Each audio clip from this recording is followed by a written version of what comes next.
What is going on, everybody? It's me, Syfaxx. Hopefully, you guys are doing well. I want to get this out of the way just in case for some reason the stream dies or whatever. It's like super windy and bad weather out. And I was checking my like download and upload speed, and they're like, the download speed is fine, but the upload speed is like halved. And that's usually what it takes for streams and whatnot. But yeah, man, all of a sudden the wind just kind of came out of nowhere. It was crazy. Like it was all fine, and then about 30 minutes ago, all of a sudden it's like 70-mile-per-hour winds. I was like, "The hell is this? What? Why tonight? Why right now? Why?"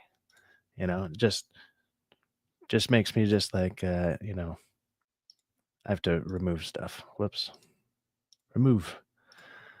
Just makes me just be sitting there like, dude, like it fucking windy. It fucking windy. It's just fucking Santa Ana winds. No, those usually come around February. February is when the Santa Ana winds usually stop, or when they come about. We'll be having a guest with us here in just a little bit. I'll see who else is all down to join. I usually don't do stuff I've been doing stuff Fridays lately. I might start doing them to take over when since Rockefeller's not doing stuff right now until I think the beginning of the year. He's just taking a break for Fridays. Probably has a bunch of family stuff and everything going on, different schedules, different lives. It's all good, all good, all good. But let me go ahead and say what's up to the people in the chat who got here early and who are sitting around making sure they hit that like button, hit that follow and subscribe. I've already been losing subscribers, which makes sense. I don't post that often, so it's all good. It's all good. Life happens. So here we got username on YouTube. Tap that like button. Yes, sir. What's up, Wordna? How you doing, man? Emily Kruger says, "Hail, how's it going, Emily? Always good to see you, not just here, but in other chats as well. Hopefully all your streams are going well with all the art streams you've been doing." It's here. SJ says, "Hell, Calypso and Syfaxx." Yes, Calypso is here. She's been a menace for the last few days. I had to go buy batteries, which I haven't done in a while, and so it's because my remote finally died. Bought them, and I put them up on my little shelf over there, and behind it, she has like her little things of food, like her little treat food. So she's always trying to swat at it. And so she's been knocking down the case of batteries. And then she realized that she actually likes the batteries and she likes them so much she's been leaving them in my shoes because she knocks them down in the middle of the night when I'm sleeping and then leaves them in my shoes when I'm about to go to work. And then I also found them in my other pair of shoes, like my regular go out shoes. So that's always great. Just batteries are just everywhere in my room somewhere. Fantastic. Thank you, Calypso.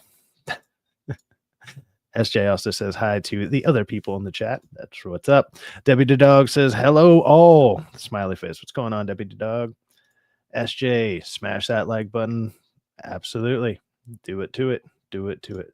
Looks good here. Okay, so the stream is doing okay.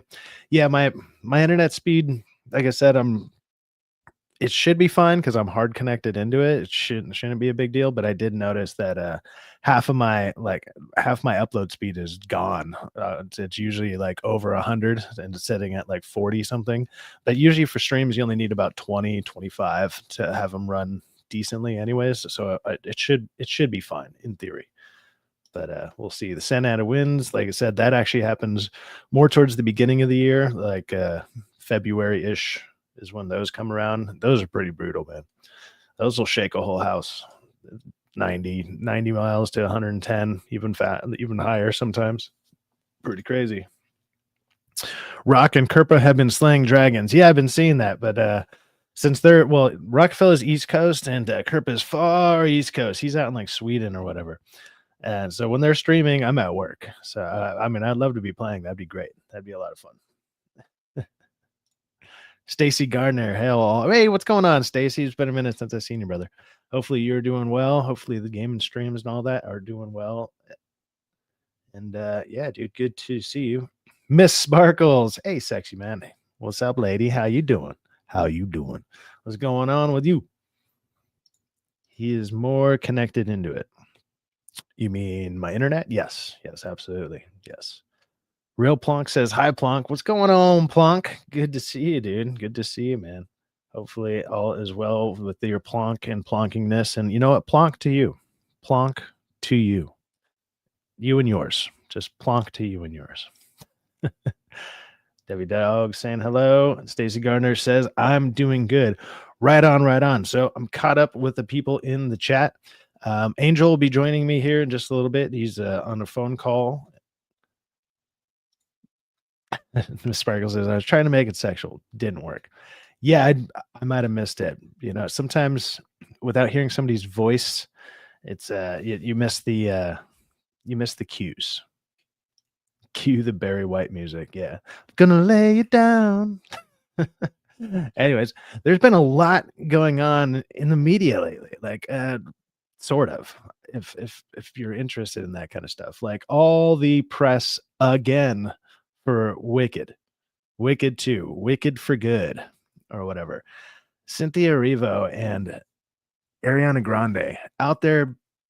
Who could have thought that they would be out there being weirdos again? Have you guys been seeing all that? Because it's kind of wild. Like the amount of press that they get, and it's like it's the weirdest phenomenon because they get nothing but kind of bad press throughout both these Wicked movies. They just get like shit on for weeks, and it does absolutely nothing to the movie. Like the people still want to go see the movie. I mean, like I saw the first one. It had a couple good songs in it. Like I didn't mind the movie. I don't know if I'm gonna go see the second one in theater. I might just wait for it to come out because yeah, I just don't care. I mean, we all kind of know the story. I was just curious to see if like a musical could actually be good, and I would say the first one had a couple good songs in it, and if those are it sounds like those are the same songs from the actual live like the live play that you go to, the stage play. People liked it, and people like the like that show and everything. I'm not for those kind of shows. I don't think I would ever go to one. The only one that ever sounded interesting to me was the Book of Mormon, because the South Park dudes, those guys are funny. And if it has anything to do with the movie Orgasmo, if you've not seen that, they kind of have that vibe going, at least to that stage play, I guess. And I've heard it's really funny, but I don't even know if they do that anymore. So wouldn't be something that I'd probably go out and see. Seems normal for them. Oh yes, yes. Back to Ariana Grande and those women need to be stopped. What they need is some food, like her or Ariana Grande, Cynthia Erivo, and even what's her name? Something Chow. What's her name? God, that the Asian lady who used to be in everything, and people kind of liked her. Now they all look the same. They're all super like it's like worse than heroin chic skinny. If you guys remember the 90s, people they used to call it heroin chic. They'd be so skinny that they'd be models or whatever. But it's like you wouldn't see their neck bones all crazy. It's like they look skeletal now. And most people are sitting there saying it's you know, that Ozempic stuff, which it more than likely is. It's probably something to do with that. Is starving lesbians a new trend? It sure feels like it, right? Because the press is all over them for their interviews and everything. Uh, when I get some, or when like Angel shows up or whatever, he might have some of the clips. I was gonna pull some up. I didn't have the time, but I'm gonna keep the show going until I get another person here. Then I can start doing some finding out some of my clips and whatnot, because I wasn't sure I was going to do this today. I just know I'm going to be busy tomorrow when I usually do like a Sycast, and I don't know if I'll get to do one tomorrow. If so, it'll probably be way later in the day instead of the normal time, which is usually about 3 o'clock. So tomorrow, more than likely, there's a good chance Sycast won't happen. So I wanted to at least do one today. Maybe we'll even do another Sunday one, but I figure with at least a couple movies that are out. Like I went and I saw Sisu 2 last night, so we'll be talking about that. Like I said, I'm just waiting for Angel to show up, and then we'll get talking with that. If anybody else wants to join, who's especially if you're normally on, go ahead and feel free to join. Especially if you're already in the group chats, go ahead. But if anybody else wants to, I can shoot you the link. It's not a problem. You guys can jump on. You can talk about whatever. But I do have a few things I want to talk about. I'd just rather talk about them with another person, because yeah, I can join if he doesn't. I just woke up from a nap. You can join regardless. Go for it. Jenna Ortega looks skinny anymore. They all need to eat something. Yeah, she started to look a little weird and like her face got all sunken in. It has to be that the Ozempic stuff because they all look the same. I saw a video of somebody who just they took the green skin from the Wicked poster and everything and put it onto Ariana Grande, switched the hair over and everything, and their faces, they basically like just swapped their outfits and their like their costuming and they just switched it over to the other person, took all the jewelry and like they just switched it over and it looked like the same poster in reverse. It's like they looked the exact freaking same. It was kind of terrible. It was like horrifying. I was like, "Oh my god," because they don't normally look anything like each other, but now they all got that same look going on. It was a trip. There's somebody just swapped it. I mean, it took them a minute, but I was like, wow, it looks like you might as well just hit like reverse the image or like, when you can just vertical swap it or whatever, or horizontal swap it. Yeah. It was kind of a trip. I mean, the guy took his time, but I think you could have just hit the one button and you would have got the same result. I mean, they look slightly different, but it was kind of uncanny. You were just like, wow, I could have totally believed this is the poster.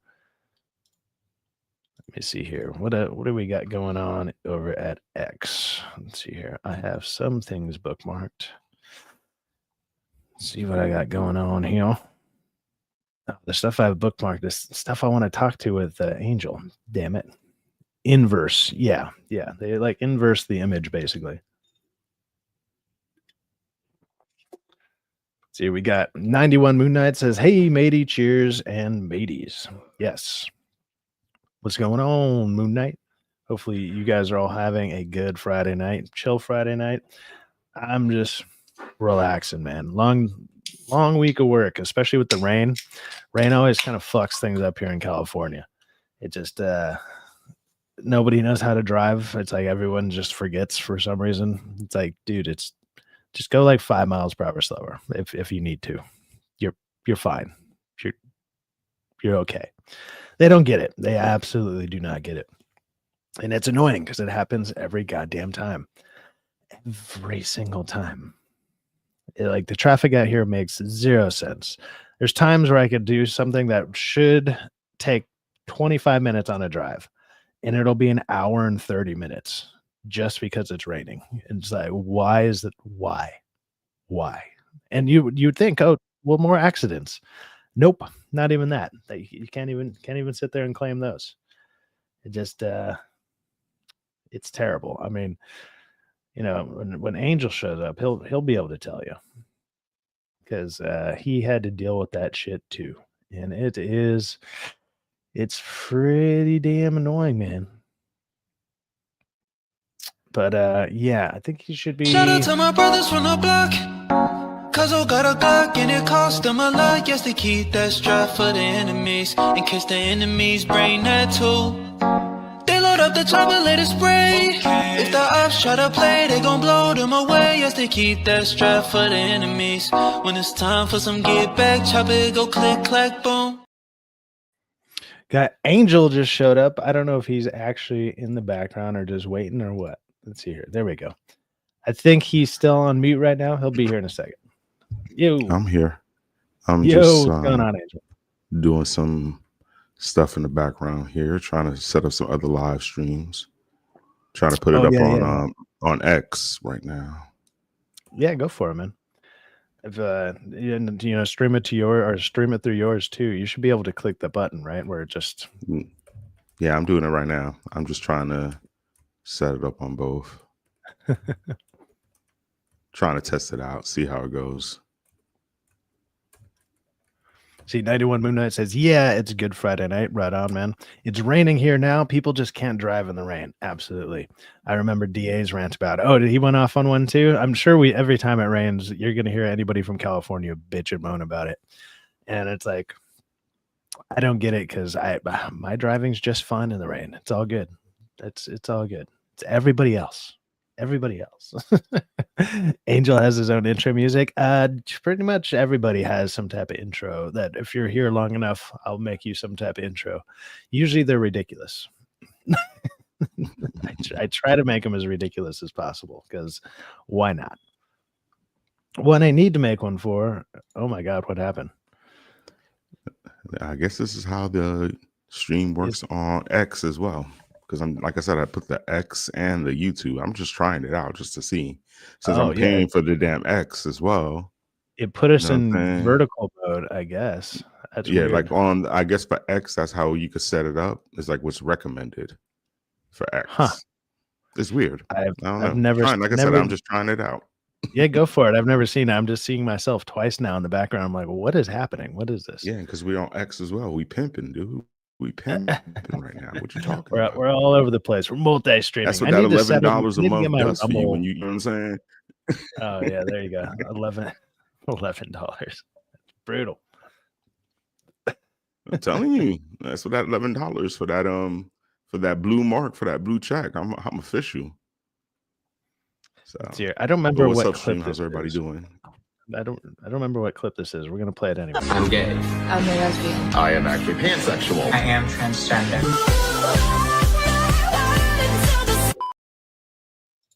With that, we can ask Sparkles. I don't know the other one. The trans hate me right now, so that was a bad clip. That was a bad clip. I had no idea. I didn't. I forgot where it ended because that's one of the clips that Rockefeller added, and I was like, "What is this one again?" Like, it's just labeled "I'm racist?" ? And I was like, "It has to be funny. It has to be a little funny." I'm far from racist, but I am, I guess, transphobic. So, yeah, you look like a Sith Lord tonight. What's up with that, Angel? What's up with the hoodie? Yes, I am. It's cold. Yeah, I'm in New York. It's 30-something degrees right now. It's cold as hell. Yeah, I got a bald head. Like, I'm just trying to stay warm. Syfaxx's timeline. Am I ruining yours? I've been ruining Syfaxx's timeline. Am I ruining yours too? An X, yeah. Nah, I'm trying to get my engagement stuff. I'm trying to get monetized on X. How do you get monetized? Don't you have to have like a certain amount of impressions or something? Yeah, you gotta have like within 3 months you have to like have like 3 million impressions, and like it's basically that's all you have to do is get the impressions. No, you once you get that, you already got everything else.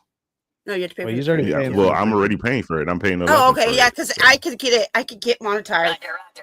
Oops, sorry, guys. Yeah, you see, I could get monetized, but I don't want to pay for the premium. So yeah, I think I had the premium when it was like $7 or something. I had it for a few months, and just having that alone, like your engagement does go up a lot. Like I would just say random comments, and I would get random responses. Now I comment on something, and nobody responds to anything, and I'm like, that check mark really puts you to the top of the list. Like, I'm gonna say this: I'm getting more followers. To be honest with you, like more people have been engaging with me and following me on page. So shout out to everybody that's been doing that. Who has the cops? Who do you think? The one in New York. It's the Bronx. Come on, man. Like, I try. Yeah. The only thing loud out near me is the train. The train goes by like once every hour, one of the metro trains, and it's just like, I mean, luckily I have a noise gate on, so most of the time you guys don't hear anything outside of where I'm talking within like 3 feet. But it's like I'll be trying to listen to people, and it's just like whoa, all crazy in the back. I'm like, motherfucking goddamn it again. It's like every 45 minutes. It's really annoying. So anytime I've done those really long streams, I'm getting a train beat down, dude. And that's not what it means. Pause. Like, not kidding. Terrible. I would show my face, but I just woke up from a nap, and my boobs are hanging out of my shirt basically, and my hair is a mess. I look ragged. So that sounds like exactly what everyone would like to see on a Friday night. You're muted. You're muted, Angel. Oh God, I gotta get I'm just tripping. Yeah, I'm saying the same thing as Syfaxx. Like, yo, who wouldn't want to see that? Like, It's like, oh, I look messed up and like my tits are hanging out. Nobody wants to see that. It's like everybody in chat's like, that's exactly what we came to see. What are you talking about? No. Oh, man. Hey, Syfaxx, did Angel. you see that picture on X with the X-Men? Supposedly an image of them on the Doomsday set. The background set one.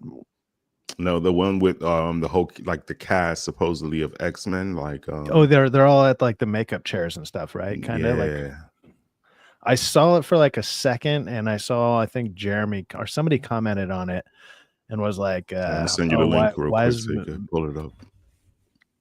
You should be able to. You can't do it in the background. Okay. I don't know if I have that power. Well, you can. You won't be able to pull it up, but you can share it, and then I can add it. Yeah, it's up there now. There you go. There you go. All right. You just need to make it larger. Okay. Yeah. Yeah, make it harder. Mm-hmm. It's not my computer be acting funky when I go forward like that. Oh, Channing Tatum is there? I thought that was just a rumor. I think that's the biggest that I could get it. Yeah. Channing Tatum. Like double thing. You know what gets me mad? It's seeing this right here. It's what's her name? Rebecca Romaine or something? Rebecca, Ramos. She's dressed. Ramos. You know, she's sued to keep. She's sued to keep that last name. What's his face's last name? Because when they got divorced, he wanted her to fully dressed. Yeah. It's like she's fully dressed though. Yeah, that's not a great sign. It's like, but it's like, have you seen new pictures of her? She looks pretty good for her age. She's like 50 something, and she's everything like sags though. Sure, but you touch it up in post, like. I don't know. Yeah, it's a good pick. I mean, because some people think it's AI though. A lot of people are saying that they think it's an AI pick. I mean, the only way that I could see that it's AI, you can run it through.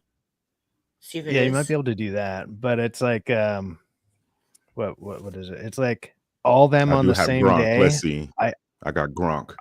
Let's see what Gronk says. This is what the premium pays for, son.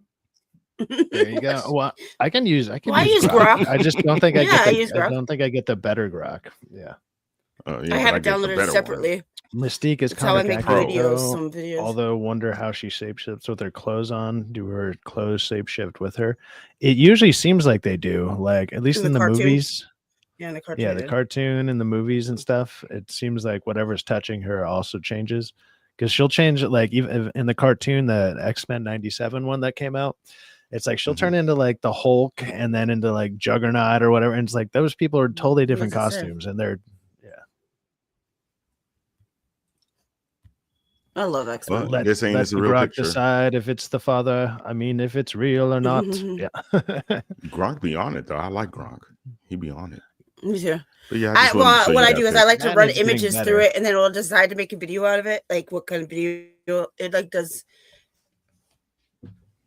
I like my little video I've been playing with the AI. I like that AI app. Is the which app is that? That wasn't Sora, was it? Yeah, Sora. Oh, it is Sora? Is that like the free version or something? Because you can make some pretty long videos with it. Yeah, the Sora one, I think they give you like 10-15 seconds to do something, but I didn't download like the real. How much? Do you know how much the paid version is? I don't know. That one seems pretty cool. I haven't seen it on there yet. So what's going on? You seen Zohan out there in Washington? So that's why I don't have it. Oh, yeah, Moham Israel Zandami, whatever the fuck his name is. Zohan, he went and bowed, son. Trump had him. Trump pimped him. And the thing is, like, it was subtle little things that you had to peep that Trump was doing. Trump was really showing, like, yo, I got the power here. Like, you're just a little kid. I heard a couple things. I read a few things, but when that was going on, I was at work. So, like, I haven't had time to really look at it. I've only been home. Let me pull that up. We got to look at some of that stuff, son. Go for it, man. Bring it on. I've been going through it, so I haven't really been paying attention. You bring that up real quick. I'm gonna have my roommates lower their stuff because for some reason they're blasting some bullshit. I'll be right back.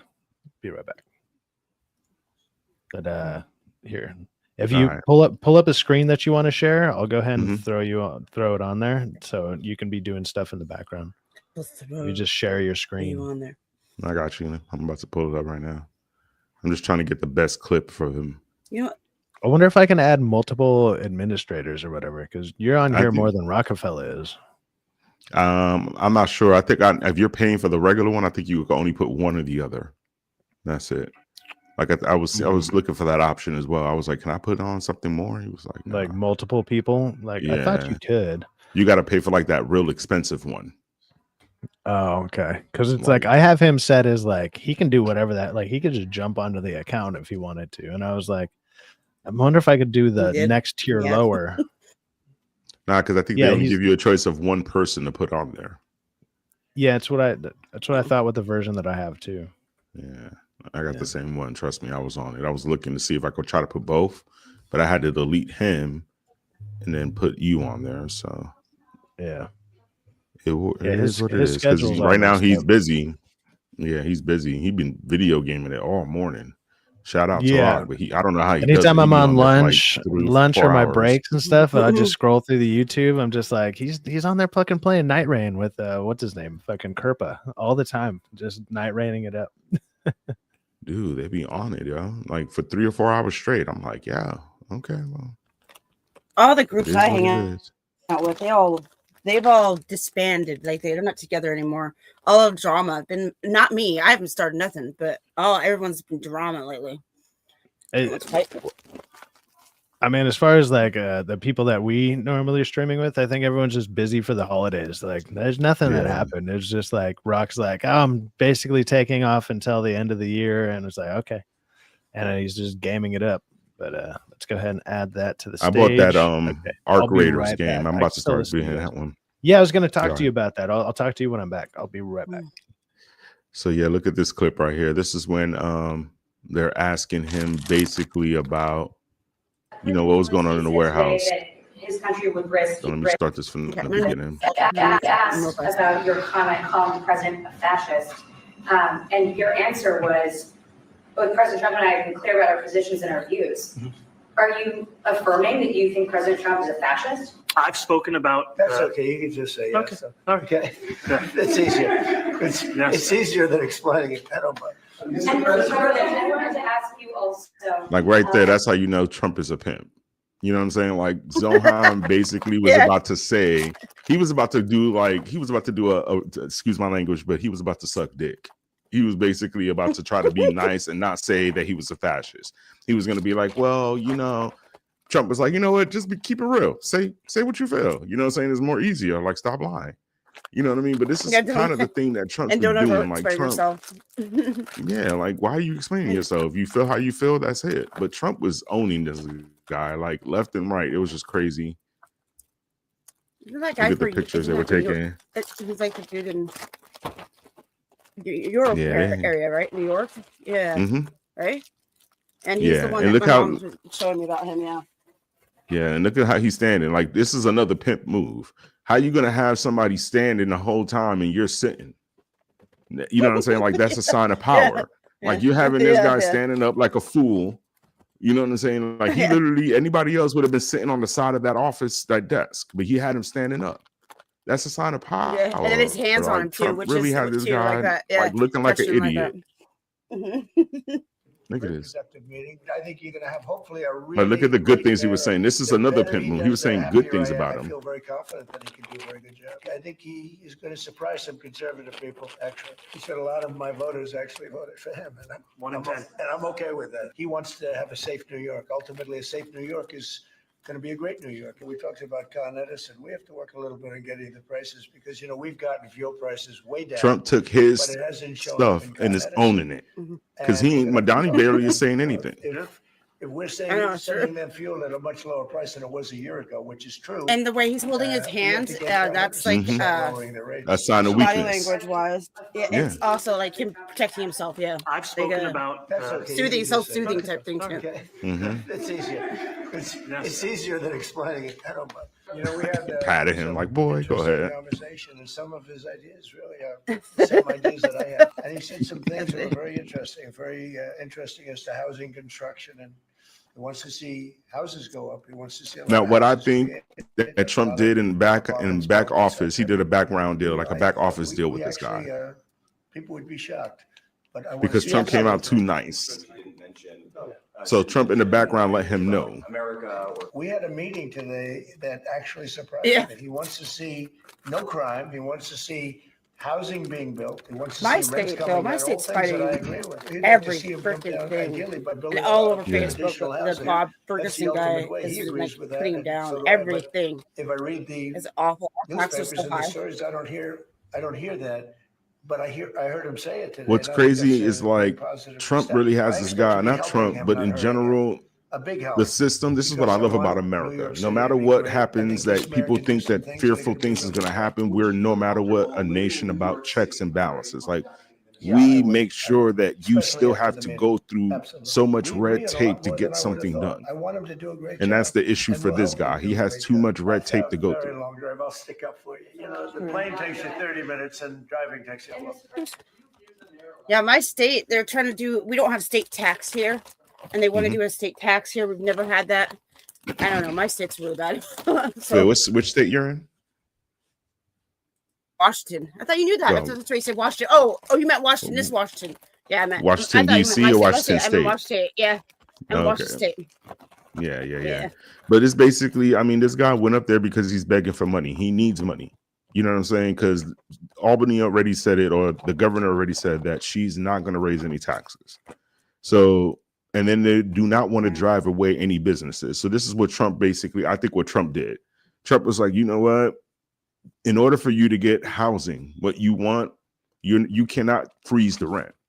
Freezing the rent is not going to help out anybody. Freezing the rent is not going to benefit anybody. What you need to do is be able to speak with these developers, start speaking with these businessmen where they could be able to start putting in more money into the city, more businesses into the city, more housing into the city.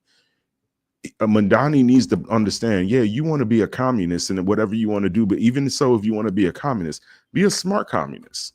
Be a communist in the sense where you're making some money to be able to fund your whatever your little projects are, where you're not depending on the public in a sense where the public has to give you money right now.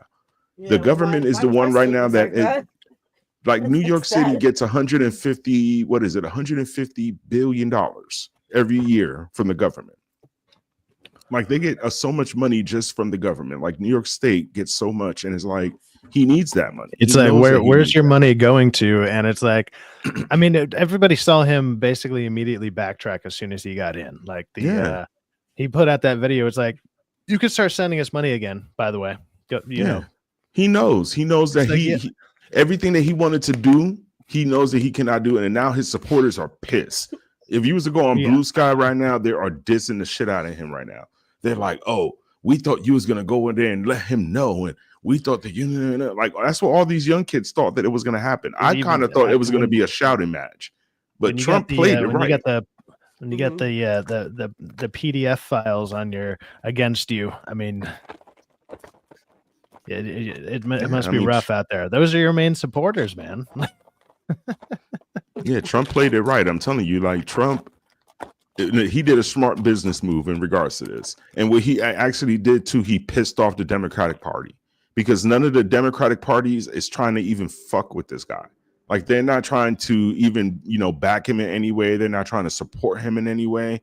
And basically what Trump did is like, you know what? I think he's a good guy. He has a bright future.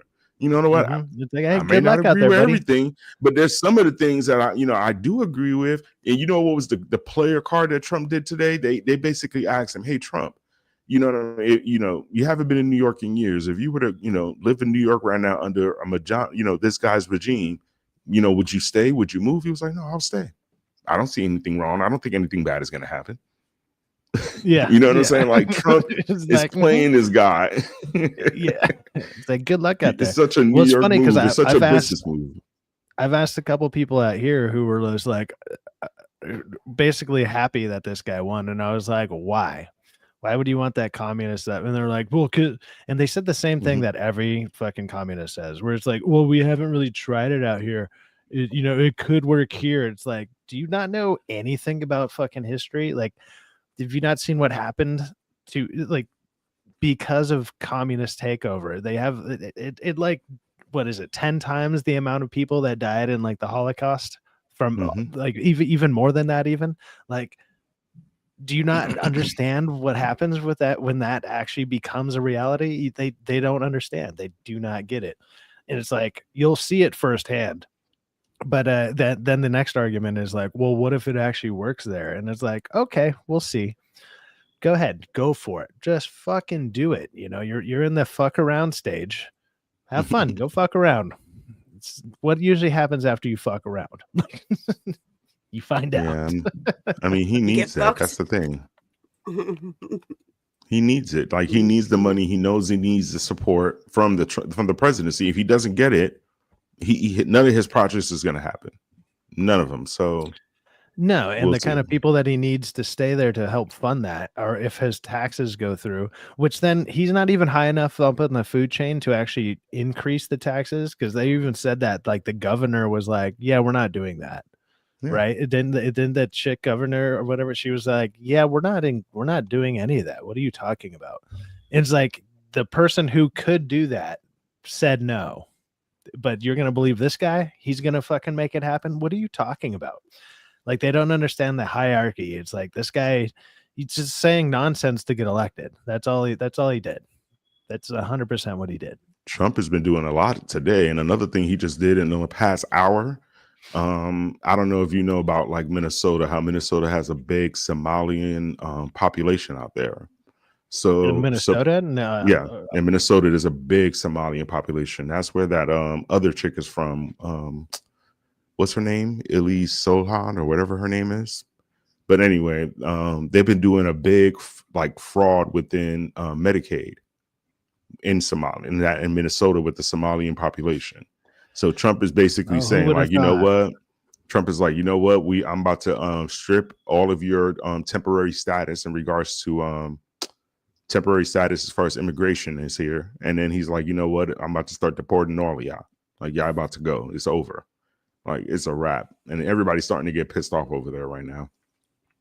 But they've been like G'ing people for money. Like, he put up a whole presentation, not a presentation, but a tweet about it. Like, they've been taking money. It's crazy to me how, like, the Democrat, it seems to always be the Democrats that, don't get me wrong, Republicans lie plenty, but what we see the most of, especially clips, is just like, they'll sit there and say, this is not happening. This is not happening. The illegals aren't getting any of this. Da da da da. And it's like, literally the next thing that'll come on the news segments or some shit right after, it'll be like, yeah, by the way, we found X amount of people doing exactly just that. And it's like, which one is it? But we all know it's happening. Everybody knows it's fucking happening. And like, anybody with, like, you know, 2 brain cells that aren't fighting for third knows it's happening, right? Like, that's this bullshit. Or it's the same thing with like the SNAP benefits. They're like, well, you can't use it on XYZ. And then there's literally like thousands of videos of people being like, yeah, I sell my SNAP benefits for, you know, 75% of the cost, and then I use that money to go do stuff. And then you'll hear Democrats say that doesn't happen. But it's like, there's people on it saying that's exactly how they do this. Like, they're like, they go out there and they were flaunting it. There's like hundreds, if not thousands, of videos on YouTube alone that sit there and demonstrate them doing that. They're like, how did you do this? They're like, yeah, I sold my SNAP benefits. Well, you know what's crazy? I don't know if you've seen that the lady of the Department of Agriculture, that they're considering putting a measurement where all 42 million people have to reapply for their benefits. Like, they're going to make everybody reapply. So basically, all those people that have been trying with a real ID, probably even like, not even the real ID, because I don't know if you heard about the real ID situation with the airports, but the airports now are saying, they're trying to charge people. Yeah, $18 for 10 days if you don't have a real ID. Well, I have like one. That's crazy. Yeah, that's crazy, because like the first thing that I read, or which made me not want to go get one, because I was like, the only thing I would do with it that I might need it for is to fly. But then they said, oh, but if you have a passport, you're good. And I'm like, well, I got my passport. I already have a passport. So I have a passport too. Like, as long as you have a passport or the real ID, are they not going to charge me? Oh, No, okay. they're not going to charge you nothing as long as I have a passport. But this is the catch with the thing that they're doing. They're saying, okay, in order for you to be able to do this, we're going to have to take your picture, and you're going to be in the system. You know what I'm saying? So basically, Well, I mean, you're going to be already in the system. It is, but yeah. the thing is now, like for the people that are paranoid about it, like the ones that feel like, oh my God, it's a conspiracy. Why do you need to take my picture? Why do you need this? Wait until they learn about Social Security or the DMV in general. Like they already have your information. Like what the fuck are you talking about? Yeah, I'm just saying, like people are just going to be on that tip where they're going to be so paranoid regarding it. Like, hey. Stacy Gardner says, "Am I good to get a link?" Yeah, Stacy, you want a link, dude? I'll shoot you a link, man. If you want to jump on. Here, who's Stacy? I don't know who she is. Yeah, nah, come on, Stacy. You don't know this girl? Like, I'm playing with her. I'm just playing. I don't know. She's going out there playing Borderlands all the time. No. Oh, okay. no. And then Margie Taylor. Yeah, Margie Taylor Greene. She just announced that she's resigning from Congress. Really? Yes, because Trump took away his support. You know what I'm saying? Now she's like, I don't think I want to do this. Well, because she started to go against the Republicans, didn't she? And it was like, she was saying all this nonsense, and it was like, what are you doing? Yeah, she's like, I don't think I want to do this anymore. I'm not, I don't feel the passion that I had in the beginning. It's just not what I thought it was. Well, duh. Like, you could come in here with the purest heart. You really think that everybody in Washington is like pure like that? Like, didn't you watch the Distinguished Gentleman with Eddie Murphy? Like, it's like none of those people are like going into politics, whatever. It's like, even though it's like, sure, I like some of the stuff that Trump's doing. It's like, do I believe him 100%? Fuck no, absolutely not. It's like everything he's doing is perfect. No, of course not. I don't believe any politician. That's how we were raised. It's like, no, screw authority, like the authority in every aspect. Don't get me wrong, I still got like love for cops because I got cops in my family and whatnot. Like I understand show them respect. It doesn't mean I gotta like everything that they're doing. It's fine. You find a balance. That's fine. Find a balance. Find what you're okay with and whatever. But it's like just because they do one thing, if somebody does one thing wrong, it's like that's everything. You're the worst thing out there. It's like no, they just made something or they said something I don't fully agree with. They're supporting something I don't fully agree with. Okay, guess what? We'll keep on moving on after that. It's all good. But if you go to the left though, or if you start trying to move away, like in any way, you'll just get ostracized because you got one differing opinion than everybody else. Like that's the difference. Like over here, you could be like, yeah, I agree with like 85%, 80%. That's good. I'm fine. What up, King? How you doing? That 1% over there on their side, no, you're gone. You're the enemy. You are now they do that to J.K. Rowling. She agrees with 99% of everything else that the leftists do. Mm-hmm. But the transgender thing, nope. Now you're all the phobes, just all of them. Well, that's life right now. I'm telling you, it's crazy. Real Plonk says, I hate cops. Understandable, dude. For a long time, I did too. I mean, shit, I've been arrested before. It's all good. And I found it to be some bullshit, like everyone does when that happens. I only felt that way when it was like rolling with your friends. You know what I'm saying? But it's like the older that you get, I really didn't feel that way anymore about cops. Like, no, yeah. Like once I got, I would say past 25, I was like, wait a minute. We kind of need these fucking people. Do you see all these maniacs around us? These people are fucking insane. Like, what would you do if one of these people snapped, and you would you don't got a piece on you or whatever? It's like, even if you did, like, you would hope you don't have to use it. You want somebody else to do it. Well, not just that. To me, it's just the fact that like when I used to get pulled over and just me being courteous and nice, they'll let you go. Like they just don't want to bother you. They really do not want to take you in. But it's like when I was younger, I used to have the attitude, well, pig, why you messing with me, man? Because I'm black, because I'm this, like, yeah. And all that did was just make things worse. Like I just noticed, like at that age or at that time, whatever negativity you throw out there is really going to come back to you tenfold. Like you really have to pay attention about the energy you put out there. I had a friend of mine who was kind of like that, and like this happened all within a span of like 1 week. So like he got pulled over And then he comes to me bitching. He's like, man, I got a ticket for my weed. They took my bong, they threw it, all this stuff. And I was just like, I can only imagine what, because he was sitting there bullshitting because that's the kind of person he was.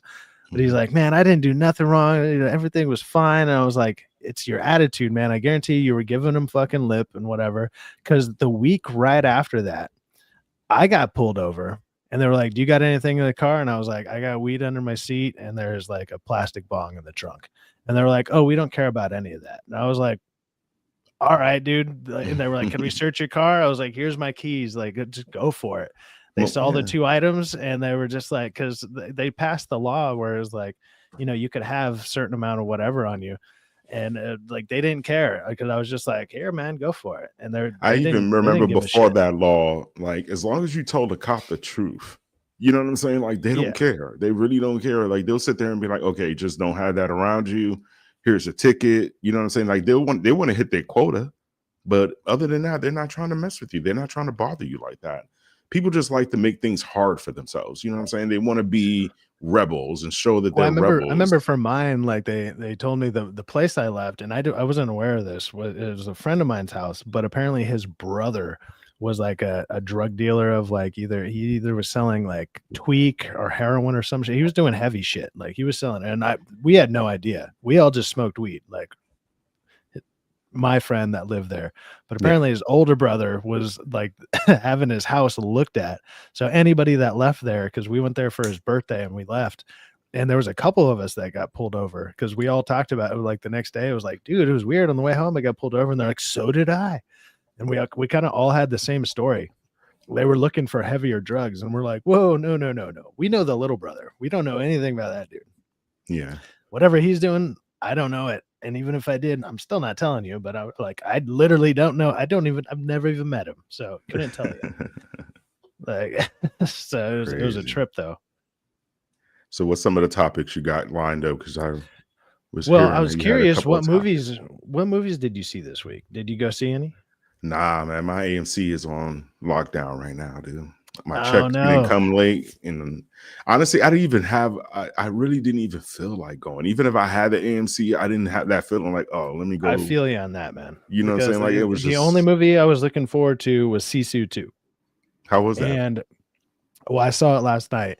It was okay. The first one, I think it's awesome. I think it's a really good like standalone movie. I don't think they needed to make a second one. Mm-hmm. But the second one, like if the first one had like, I would say 85, like 90% turn your brain off and just have a good time with like 10% of like an actual okay story behind it. And you're just like, this is pretty good. There's a reason people are sitting there calling it like the Finnish, like as in Finland, John Wick or whatever, or Grandpa John Wick, because there's elements to that in there a little bit. You're just like, okay, I get it. The second one is just like, it's just unnecessary randomness. It's just like everything that's happening, everything is so illogical. You're just like, okay, it's entertaining. It's entertaining to watch, but you definitely just got to turn your brain off because you're just like, this is everything that happens to the dude is like, that's fucking impossible. I mean, it looked that way from the commercials though. Like the commercials, it just looked more and more ridiculous. They're not lying.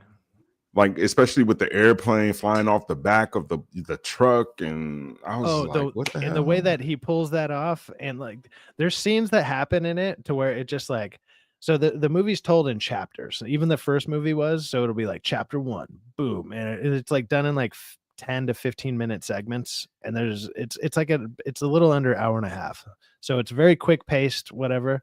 But every single chapter kind of starts the same in this one, where it's a little slow going, and then here comes the action. So it's like every 5-minute break, all of a sudden you're gonna have like 10 minutes of action. So it can be a little much. Luckily, like I said, it's a shorter movie, so it's not too bad. But I mean, if you got nothing better to do, I'd say go watch it. But this one, I would say wait. But if you can find Sisu, the first one, absolutely a good movie. There's some I would say way more creative and cooler kills in that, and I think people would actually like that a little bit more.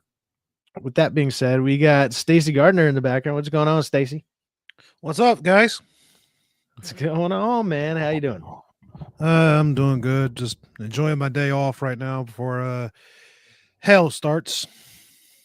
For hell You start. sound What are you talking depressed. about? You just Work? came in here and just brought a weird vibe. Like, yeah, all Yeah, right, he's yeah. like, hey man, You I need just a need to come drink? in here and say I need to get wasted tonight. I can't do that. Can't do that. I got some beer here, but I'm about to pop one open, but I can There hold you off go. on that. All right, No, I'm just saying, drinking. you just Cheers came to you, in brother. like, Let's go. yeah, I'm just here. I'm good. He's like, Thanksgiving's next week, and guys, I got nothing to be thankful for. I don't know what else to do. It's like, what the fuck, dude? What are you doing? And Miss Sparkles, I'm man. not streaming vertically like we just explained earlier. It's just this app. It's showing how it's just showing for some reason the X and YouTube, but it still Yeah, looks it's showing both regular on things. both channels. Like it's just weird. I don't know. I will figure it out, but it's Yeah, we're working just fine checking on it both out. channels. Yeah, we'll just check it out. I don't know how many people are watching on X, if any, but hey, what's up to anybody over there? I don't know if it combines the Well, shout out comments to or the not. 2 or 3 people, that are on it. Well, I guess it's through mine. Like since I'm doing it through me, like they'll answer on my it's not gonna channel. go. Yeah, it's not gonna come up on mine. Yeah, like whatever people are It's talking on interesting. your chat, and I could see things in your chat. But like, let's say if I answer, I'm not going to be able to answer them in the chat. I could talk to them, but I can't answer. Oh, because you're on yours. Yeah. Yeah. So I have multiple windows open. Even when I'm on other people's streams, I'll have YouTube open, I'll have mine open, and then if other people are streaming, I'll have everyone. I don't know. Some of them combine, some of them don't, and it all matters on if you're paying for stuff or not. It's kind of annoying, but yeah, I'm trying to make it work. Yeah, trying to make it work. So, I wanted to talk to you about Arc Raiders, man. So you said you just picked it up, man. How far into it are you? Have you been enjoying it? Because I'm thinking about getting it. I just got it yesterday. I mean, it's cool. I mean, it's a big community, so you could be able to play randomly with just anybody. But I'm trying to get into the nitty gritty of it. Like I'm still in the beginning of it. So far as graphics wise, it's a good game to play. It's kind of like Call of Duty, same button work like Call of Duty as far as shooting wise, running, sliding, things like that. But it's more about just scavenging, and you have to try to stay alive with those items to bring it back, so you could be able to get experience points and things like that. So if you die during your mission, then you lose all of those items, and you basically have to start all over again. And you'll lose like your weapons and other things like that too. So it's just about like really trying to keep all of your things and being able to keep those things that you, as far as what you find scavenging, because you could be able to create other things with those. You could be able to make guns and, sniper rifles, things like that with them. So I'm still, learning. A lot of people have been on the game a lot more longer. They have other YouTube channels. So I've been trying to go off of the YouTube channels just to see if I could learn something. But some of these people, the way that they talk and how they try to teach you is just a little slow for me. It's like, give it to me fast, get it to the point, straight to the point, make it a 3 or 4 minute video where I'm just learning it and then I could go. I don't need to sit there for 30 or 40 minutes. Yeah, most of us know how to play shooters and our looter shooters, because it looks like there's a kind of a combination of both going on with that. Like there's monsters you fight and whatever. I'm just curious, like, is it open world? Do you go into set matches? During the match, are you guys fighting other teams, but you guys have the same objectives? Like that's where I was getting confused, because people are like, "Oh, we got to kill this." But for what I'm noticing, like I was playing a little bit before we streamed, and I was playing with another gentleman, and it was just like, you don't have to talk to anybody, but you still know, as far as like, this is the point. We all have to scavenge and we have to stay alive. So the point. But yeah. I mean, I'm pretty sure there's other teams around, and then they could be able to kill you and take your stuff and be able to come up on it, depending on the match and depending on how many people are in that room. Joey McRae, XES or sex backwards, says, "Hail Syfaxx and panel. What's going on, Joey? What's Good up? to see you. What's up, Joey? Consider from what I'm that getting, like button. But from what I'm getting, it's kind of like Fortnite, but not to that same degree. It's like more adult, more adult version of Fortnite. Like it's you still doing kind of some of the things in Fortnite, but not everything that's cheesy about Fortnite. It's more tactical, it's more survival. In that game, once you die, it's like you lose everything. So it's a fun, more you start basis right back at the beginning. Yeah. Dragon Master Zero says, I've seen people play Arc Raiders like they kill each other a lot more than working together and completing missions. More fun that way. Yeah, a lot more. Also says hilarious too. Okay, so you can do friendly fire. That's kind of funny. I don't know about friendly fire. That could be either. Okay, maybe it's multiple teams that are supposed to work together, but then at the same time they need to fight each other at the end after all the missions are done. Like that's what I was like. I don't know much about. No, you don't fight each other in the end. Like it's teams of 3, maybe 4. I mean, I know when I was joining in a room, it was like I think the most you could get is 3. So yeah, all go around. You all try to find things, and then like I said, there may be other people playing. If you run into them, you could kill them. You could do whatever you want to do. But basically throughout the game, if you're on somebody's team, y'all working together to scavenge as much as you can to bring it back to the headquarters that's like underground, because you're basically like in a post-apocalyptic world where everything got destroyed, and there's so much out there that's yeah. So I've been playing the Mad Max game. I don't know if you've been playing that, but that game is legit. I haven't played that one, but I've heard people say they actually like it. It's legit. I've been playing it. I don't know if I want to stream it, but it's legit. Like it's a lot of it's an open world game. You build up your car, you build up max, you build up your skills, but it's something that how most games it quickly progresses for you to be able to get those points and to be able to get better. But the map is so big because you have to scavenge your parts, and with these parts you have to be able to create your car and get better things for them. And it's like really like you want to upgrade your car and all your items, right? Yeah, everything yourself. You know what I'm saying? Like the type of gear you have, like let's say in your hands, how Max be having those kind of knuckles that could punch into people and stab them, and it's like those things come into this game. The fighting in it is easy as hell, but it can get difficult depending on how many enemies come around you, because you may have about, let's say, 4 to 5 enemies at one time trying to fight you.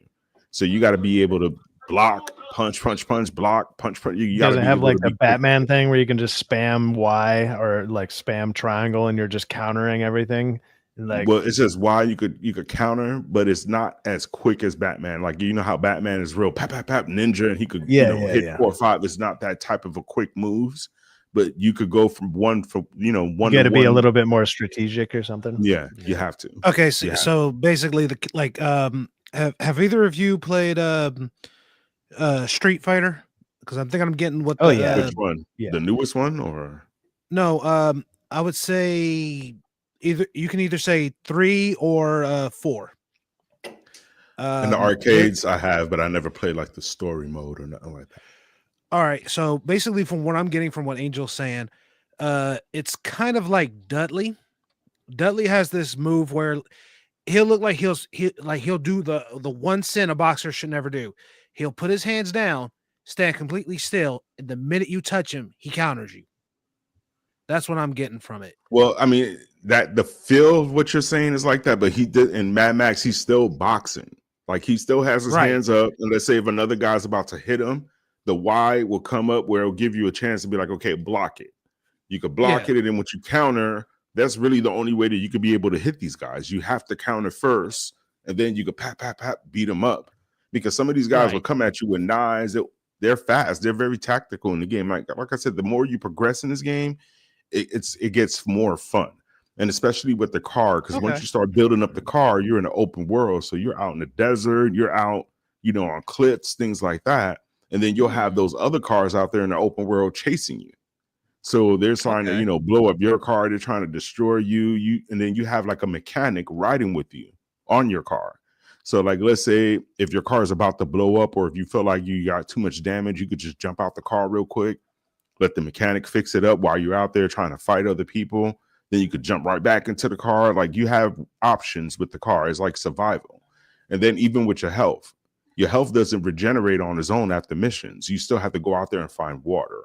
If you don't find water, you're die. Screwed.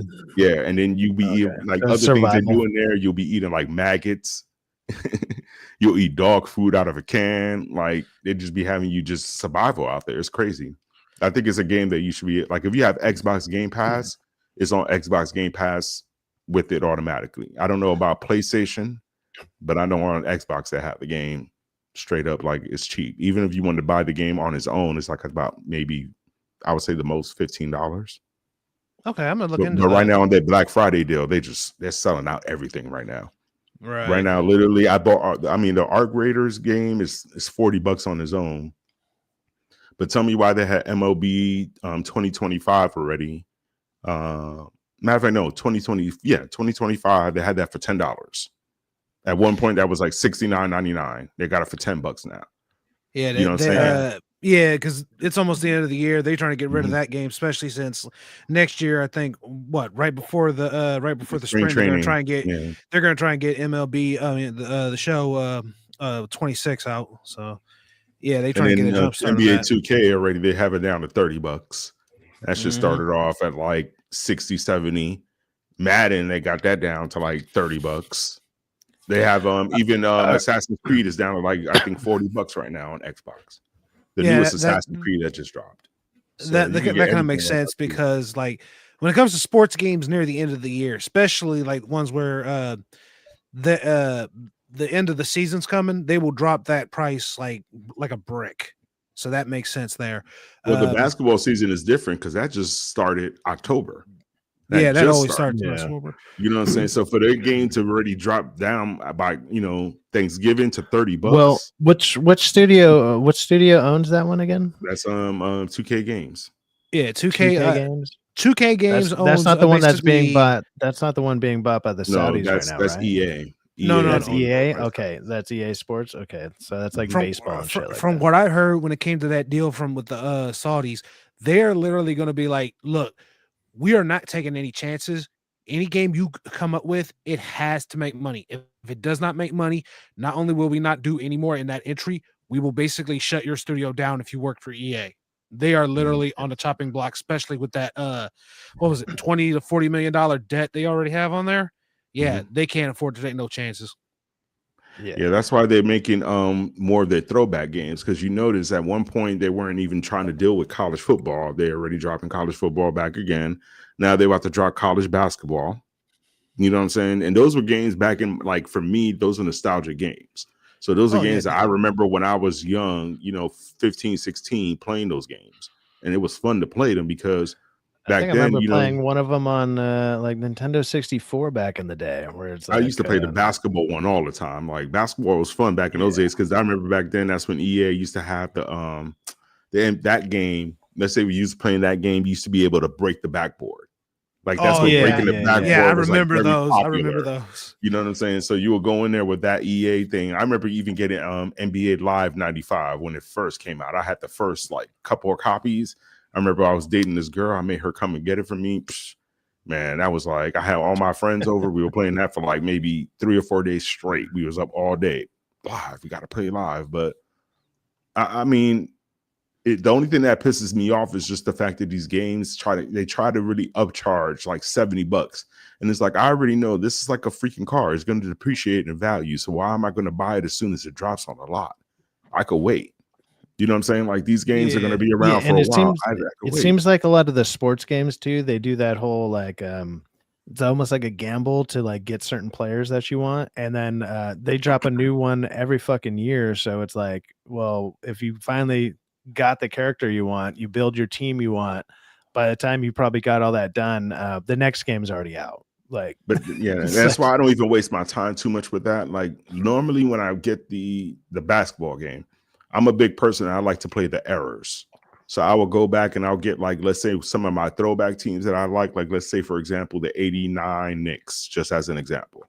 I could play from 1989 all the way to now. You know what I'm saying? So I could keep playing season, and they'll draft every year the players that's supposed to be drafted. They may not go to the exact teams, but those players are in there. So you could start back from the 70s and be able to start getting Larry Bird, Michael Jordan, whoever you want in each of these drafts. But most of these people don't think that way. They just want to play as far as the my player. And that's where you're getting microcharged for everything. I hate my player. Like, I remember when my player was completely free, and the only thing that you was doing was just grinding with your player. That's what made it fun. Now it's boring. Like, you can't do that. Yeah, because because with the My Player games, we got you Miss Sparkles telling you something here, Stacy. He says, "Run your fingers through your crazy hair, Stacy. You look wild right now, brother." Hey man, she wants to see it. She wants to see it. It ain't gonna do a damn always looking thing. good. There you go. Let me give you my best. Wild. Let me give you my best Wayne Brady impression from Whose Line. Ain't gonna do a damn thing. Tell him. I got to meet that guy one time. I was cleaning a fucking pool, and like I didn't know whose house it was. It had to be some famous rapper dude or whatever. And they had like I thought it was just a nice pool house, but it ended up being a recording studio. And a bunch of dudes walked out, and fucking Wayne Brady walks out, and it was right when the new Whose Line Is It Anyways was coming out, when he was a part of it. And like all of a sudden he walks out, and I was just like, I couldn't help but say it because usually you don't talk to the clients and stuff. But I was like, dude, I just saw you on TV last night. And so I got to shake his hand. He was very nice dude. But it was kind of funny as hell to see him on there. I was just like, dude, I just saw you last night. Like, you were great. Good job. But yeah, I used to be a fan of his until he started saying that he's pansexual and all this other nonsense. Yeah, this was way before that. This was a good 15 something years ago, over 15 years ago. Like it was a long time. When it comes to Wayne Brady, I'm kind of like everybody else. I will go back to like the old days when it was him, Drew, Ryan, Colin, and whoever that fifth guy was. That's the Whose Line I like. The one now with Aisha Taylor, I'm like, Is there anything else on TV? Good. Yeah, she's not as good. No, she's not that funny. Nah, she doesn't play off their energy very well. It's like she's kind of put a damper on shit, and it's like there's still a couple okay clips out there, but it's like when you got one clip out of one season, and it's like that's it. You got like one funny line from Whose Line? Come on.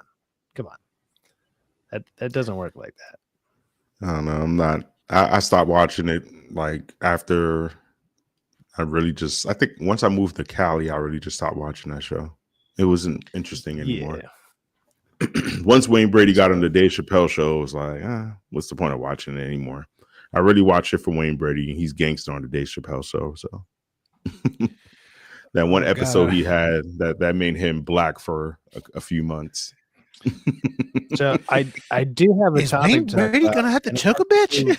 Yeah. I do have a topic that I wanted to bring up. Actually, there's kind of two of them they're kind of linked together, but one of them is one that you've actually been talking about lately, Angel, which is the buyout of Warner Brothers, right? Mm-hmm. So I don't know if you've seen the article that Park Place put out about it. What, from today or an older one? It might have been today.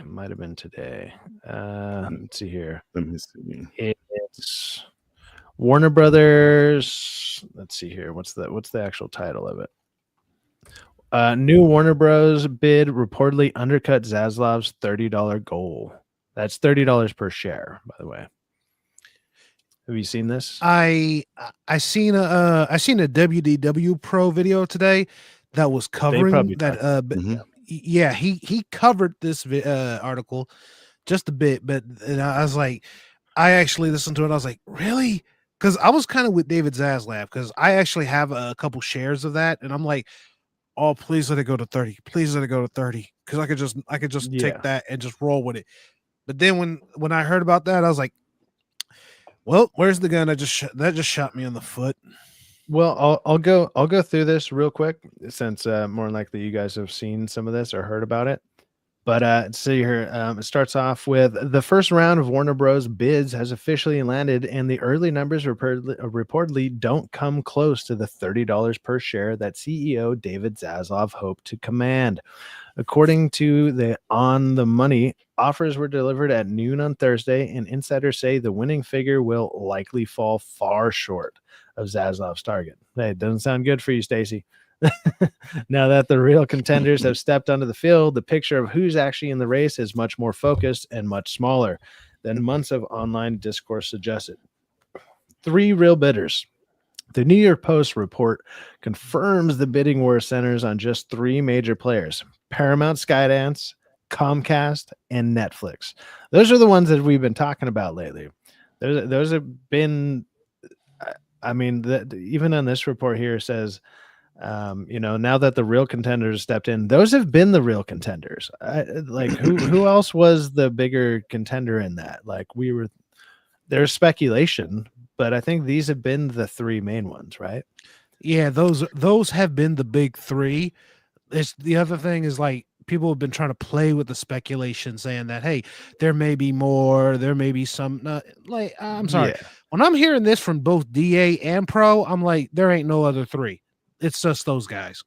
Yeah, well, a lot of them, like we get a lot of. Well, the thing is, Comcast is technically universal, though, so that's the thing that's kind of making it look weird. That's why maybe other people say Comcast Universal as multiple, thinking that they're different entities, but they're still the same. No, it's universal. And so the other thing, and I heard a couple of people talking about this, but I was kind of thinking the same thing, like what Zaslav did with like throwing out the like Harry Potter's now out there, right? So that they had like Harry Potter TV shows in the works.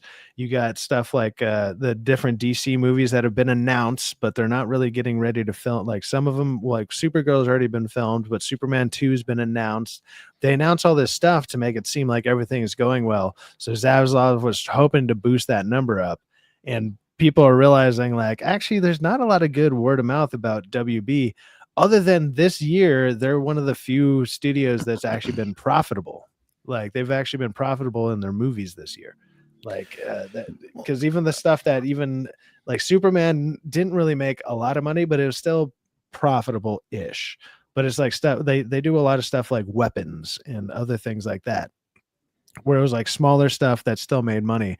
They're still in the they're in the black about I think like 100 million, but most studios are down like 500 million or more. Most studios failed all year. Like they might have one or two wins, but the amount of other stuff that they pushed out didn't balance it out. So see that comes to how David Zaslav likes to run things, and I've actually looked into him. He's actually one of those people who's like, I may not be like right there hovering on your back, but sooner or later we're gonna have that chat. Like you remember that guy from the movie Office Space where he was walking around and I think at one scene he was like, yeah, could you clear out your desk and move it to somewhere else? That guy, David Zaslav is that guy. The thing is, and he himself has literally said this, he can't be everywhere all the time. So he does try to let some people have some wiggle room. And unfortunately with James Gunn, you can't really give him too much wiggle room. Otherwise you get what you got for Peacemaker. You get Peacemaker, you get like Superman, you get whatever. 13 King Style says Syfaxx, my post not showing. They are showing, and I did send you a link. Go ahead and check your Discord, brother. You're welcome to join. Sorry, I might not have highlighted it. My bad. But I read it and I sent you a link. So yeah, feel free to check your Discord. But unless it didn't go through. No, it says it went through. So go for it, man.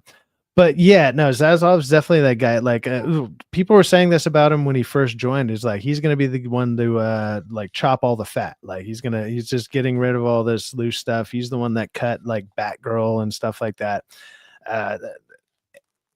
Which makes sense, but it also makes sense why he's sitting there having them go out there and throw all the new stuff that's out there and really promoting it way before it's going to be released. Like Harry Potter's not coming out for at least another year or so, but they're trying to get rid of the company or at least this part of the company by the end of the year. Apparently they're supposed to be fully sold before Christmas, like whatever bids are going to accept. That the rumor is before Christmas or before New Year's. Yeah, pretty much. I figured before the start of the new quarter because like that's when you'd want to do it. But this is the thing, though. I'm sorry. Go ahead, Angel. No. Go ahead, Angel. The thing that's making this sell difficult and what Warner Bros. Is trying to do is that they want to sell everything intact. They really want to sell everything intact. Paramount is the only company that wants everything intact.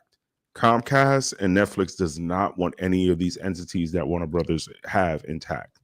So like right now, Warner Brothers have it so bad that they literally sold Looney Tunes. Like Looney Tunes is one of their staples. They're premier things on there, and they literally are leasing Looney Tunes to Tubi. You know what I'm saying? Like Looney Tunes is Tubi's number one rated show on their freaking channel.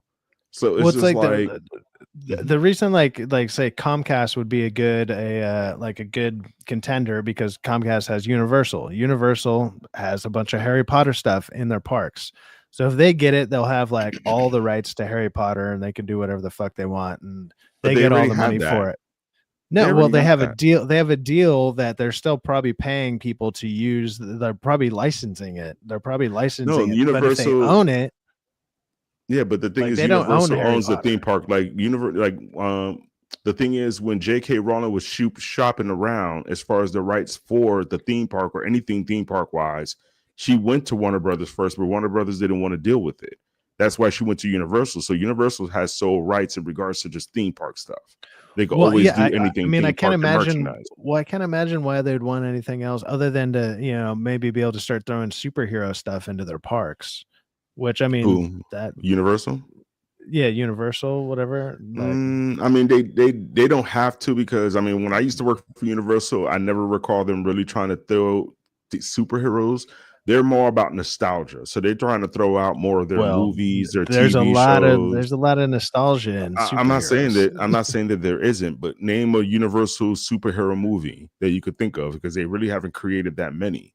The only one that they created was the Hulk. They would have WB now, so now that would be Universal. But honestly, Universal has a staple of like if they really wanted to go into their closet like that, Universal could just go into their like Jurassic Park and stuff, right? Yeah.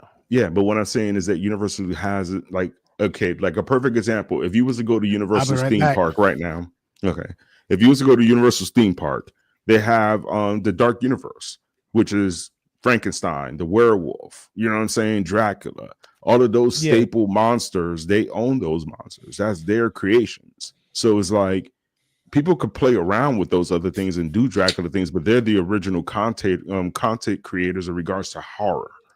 You know what I'm saying? So they wanted to create that universe and they still can. So there's a lot of other things that they have. Fast and Furious as well. Universal has that. Universal owns, like, they did so many movies that is ridiculous. Back to the Future. They have a lot of other content that they could worry about. They're not really caring about Warner Brothers content that much. They just want it to be more greedy. They don't want their TVs or anything like that. They would own even more IPs and whatever, especially but like you said, and like I mentioned, like the nostalgia factor of some of these IPs that they would have all of a sudden full access to where they wouldn't have to ask anybody's permission. It would be theirs. All of a sudden they'd be like, the new generation coming up would assume that it's actually always been Universal. They don't know that they'll be like, you can go to a Universal park or whatever, and now Batman is there or some shit, and you're like, okay, I guess he's a Universal thing or whatever. I mean, I feel you, but it's just I don't see Universal trying to invest unless it's just in Florida like that. They're not going to do that in California. They don't have enough room to do that in California. Yeah, to expand and make it bigger. Yeah, Florida's room. Florida's the better bet because I mean, well, they're doing the expansion on all the other stuff right now, aren't they? With the Nintendo stuff, aren't they the ones that are in the Nintendo world? They're investing more in Nintendo than anything out there in that theme park because that's going to be their milk and that's going to be their butter. They're like they're going to make so much money based off of Nintendo for the next 10 to 15 years that theme park is going to expand more just to be Nintendo World. Because when you go to Japan, it's ridiculous. Their Nintendo World is probably 3 times bigger than the one in Universal right now. Actually, from what I heard, the one out in Japan is like 5 times bigger because they've already got the Mario. They've already got like a big area for Donkey Kong, for Zelda. They're planning for something for Yoshi. Like they've already whatever we're getting here, Japan is already getting, or they already have that. And I heard they wanted to create the Luigi Spooky Castle movie. Like they wanted to do that. So think about if they make the whole Spooky Castle. We got one more person joining us in just a second here. Stop fighting! Stop fighting! Stop fighting! Young man, come here.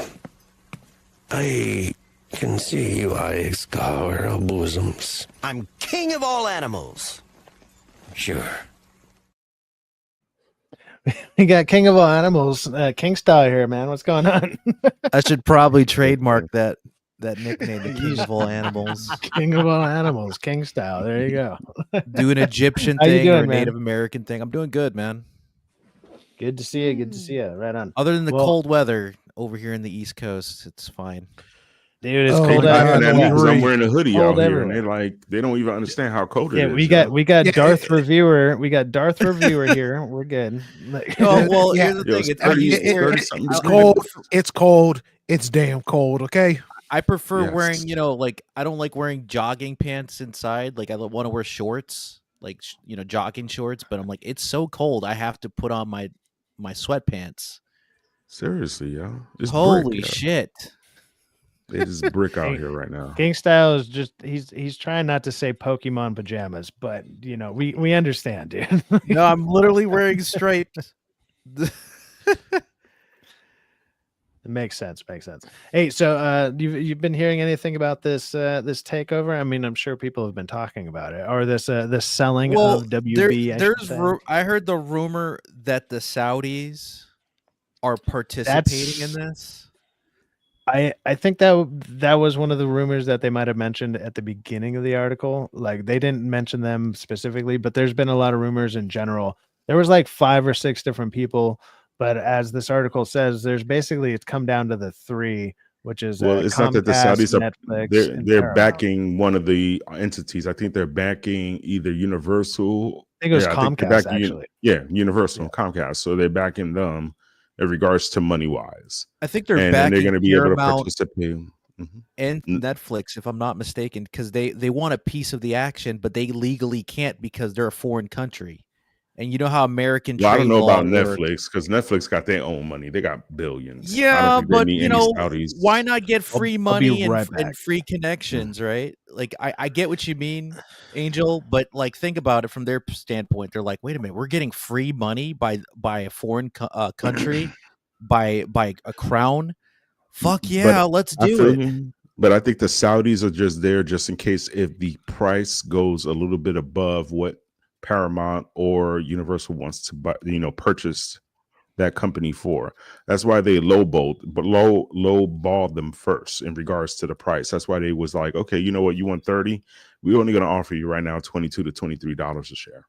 That's what we feel that your company is worth. So either you're going to go to that, and I think I was reading a little bit of this article. The furthest they're going to go to is they're telling them, as far as their investors or the bankers, is telling Paramount to only go to 27. That's the highest that they're going to go to is $27 an hour. So I'm sorry, I don't even know why I said hour, but $27 a share. So no matter what, Warner Brothers is not going to get the $30 that they want.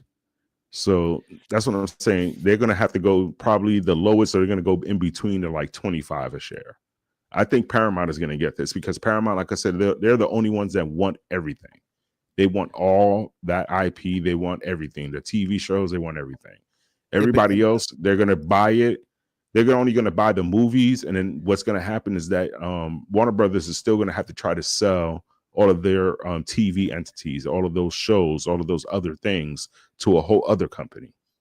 So that's going to make it a little bit more messy and make things longer for Warner Brothers to be able to get what they want. Yeah, I could see Universal keeping the Cartoon Network channel or Boomerang for their shows because they have a lot of IPs that they can bake into cartoons, right? But I don't see that happening. You know why? Because they're trying to get rid of most of their shows right now. Oh, Yeah. They're trying to get rid of a lot of this shit right now. They're trying to get rid of NBC. They try to get they just got rid of MSNBC. You know what I'm saying? MS, they're trying to get MS now. Like, yeah, that's a mouthful. they're canceling a whole bunch of shit. They don't believe in cable that much anymore. That's why they're barely even making new shows. They don't believe in that entity no more. That's why they've literally seen that nobody's watching this stuff on cable. Cartoon Network and Boomerang, those are literally cable networks. They tried the whole streaming thing. It really doesn't work because one, they don't have the entire catalog of the shows that they had. because there's people today who's like, I kind of want to watch the first 3-4 episodes of Powerpuff Girls, Dexter's Laboratory, or the new adventures of Johnny Quest, right? Yeah, exactly. And they don't even have those anymore. So Tubi does. Yeah, Tubi, that's about it. And that's what I know that's what Rupert Murdoch, the Fox family or whatever. Yeah, the Murdochs have it. Tubi and Pluto are killing it. Whether you like I don't really care for those because there's way too many commercials on them, but that's why they make all their money. It's free. They're like, oh, it's free, but let's throw you 25 commercials. And I don't mind the commercials if it's free. And just from it being free, they're killing ads, which is worth it. Yeah, they're making their money and then some on just being free. That's how they're doing it, and they're killing it right now. So Paramount would probably be the better deal, but other than that, it's wow. Well, that's why the other thing they have Pluto too. They have that free streaming service Pluto TV, so they can put some cartoons on there if they want to. The good thing about it though is like imagine the Ninja Turtles being in the DC universe. Well, so like you could do so much stuff with the IPs. Go ahead. Sorry. Hold on with that. So let me go ahead. I'm going to read just a little bit more of this article because there's a few other things on here. So meanwhile, Comcast and Netflix each face serious scrutiny. The Post states, oh my God, why did you just jump?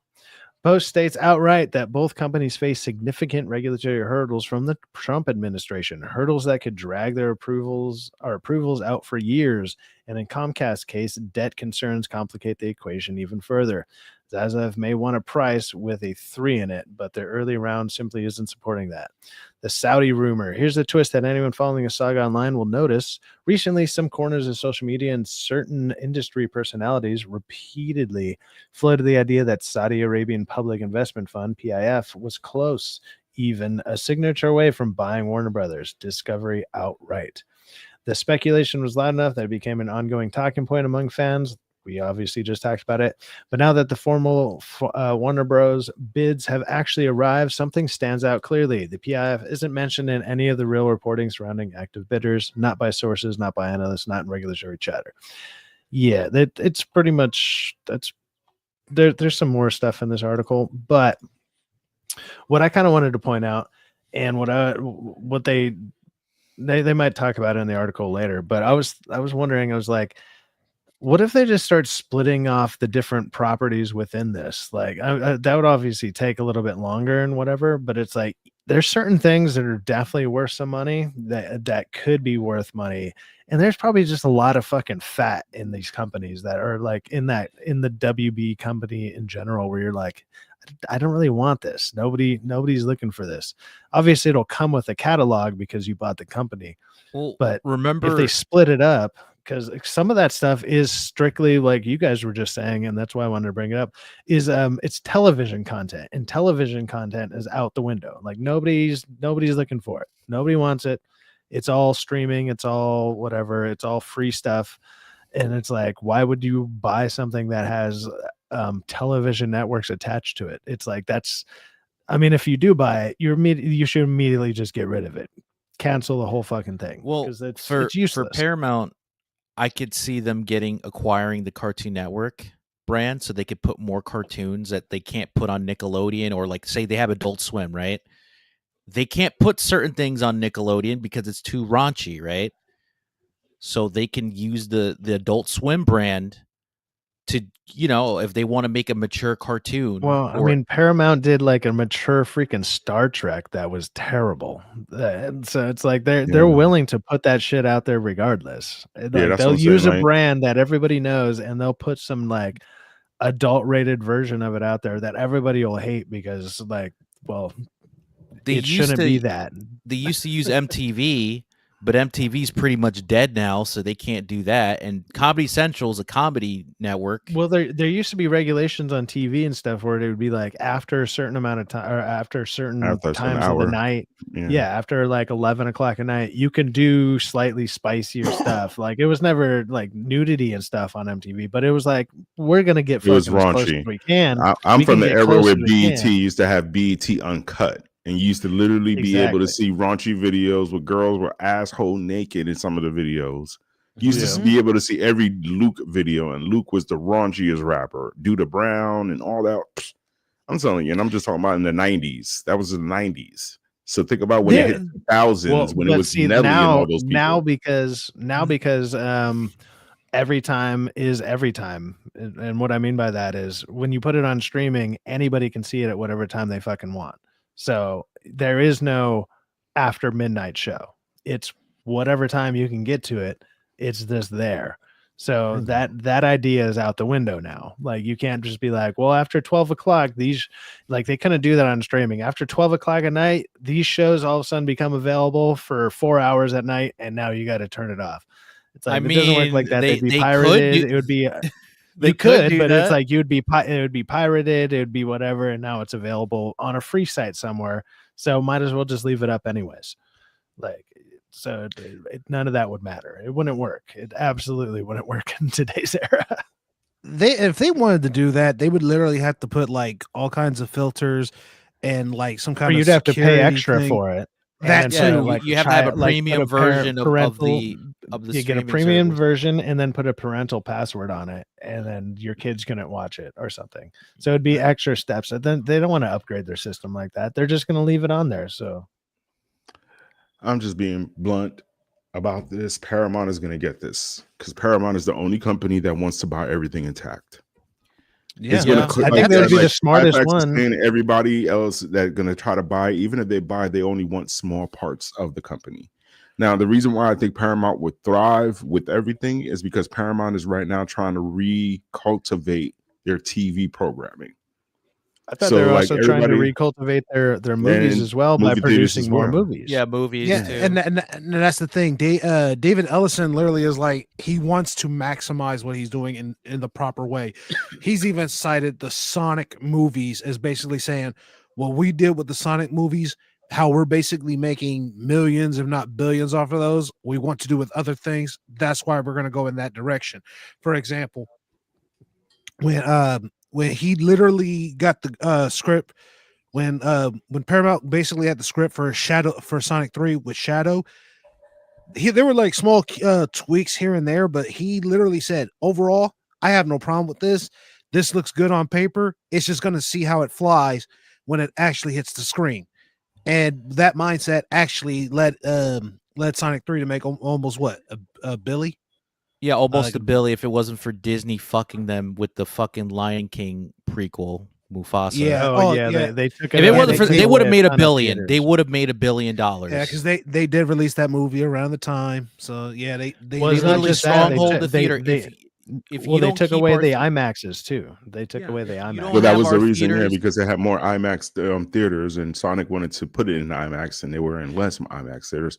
But they still made, as far as theater wise, more money than the Lion King did, because the Lion King had to extend his freaking run. So, I don't know about where you guys are at. Out here in California, IMAX is about $6 to $8 more, depending on what theater you go to. So that's one ticket. You times that by X amount of theaters. Like, come on. IMAX out here in Ohio is around that same 6 to 8 ballpark.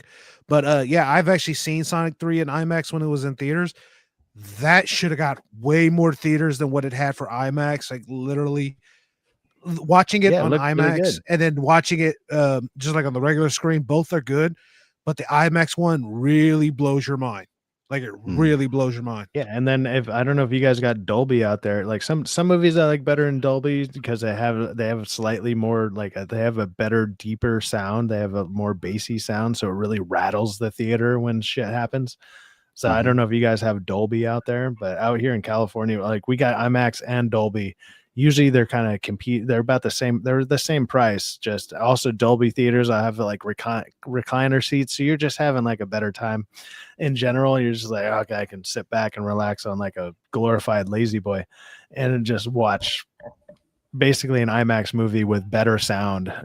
So stuff like that. Yeah, if you had that movie in more theaters like that, it would have destroyed Lion King.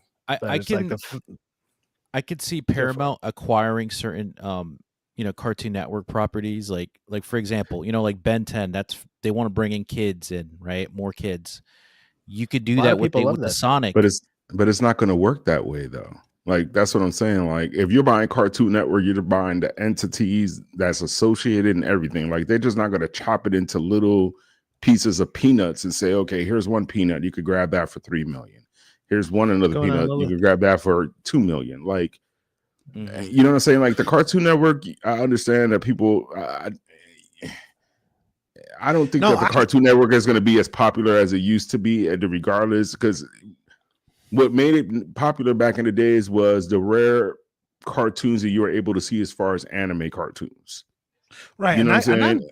I know now what you're you can saying. see anime on Crunchyroll. Like, you could go on Crunchyroll and see thousands, if not almost millions. I'm not gonna, I'm exaggerating, but I'm just saying you can see way more on Crunchyroll as far as to the T. Right now you can see it for free, but they're about to start charging after this year. You have to pay, the membership fee. But or you can always go to a site called you can go to the 7 C's, Hi, baby. You just go to it's called Hi. And then one of your favorite things out there called anime. You just put those words together, and it's an absolutely free site, and it has everything you fucking want. But Cartoon Network, it's back in the 90s, early 2000s, they had the best cartoons. So I'm not going to sit here and act like they didn't. Johnny Bravo, you know what I'm saying? Powerpuff Samurai Girls. Jack. Like they had the best. Afro Samurai. Like they had everything on there that you wanted to sit there and watch. And it's like, I'm not going to deny what they had back in those days, but people was just holding on to that nostalgia of what happened back then and act like Cartoon Network is still the same. And it's not. Like, it's not going to go back to that. They're not going to have those type of cartoons on there ever again. So no, they're not, unless it's a toy deal or something. They're That'd not. probably be it. That's the only reason. The only thing that could probably save Cartoon Network now is like if they actually say, okay, look, we want to not only create children cartoons, we want to create cartoons that are going to tell like somebody over there would say, okay, what was his name? Mike Piazza, the guy who was in charge of like the Adult Swim development. I think it's Laszlo. Thank you, Laszlo. Yeah, Mike Laszlo. He literally said like what he would do for series. He would basically, it would either be something that would be like Super Jail or something that would just basically have some kind of witty moments, or he would basically have an overarching story in those shows, like what anime does. Like one episode connects to the other and it tells another story building up. That's what he wanted, and he was actually making it work. It was just that because of constraints, he couldn't get it the way he wanted completely. Well, didn't they cancel the Venture Brothers out of nowhere? Like AT&T literally pulled a fast one on them and said, no, we're getting rid of this because it's wasting us money. And they were blindsided by that.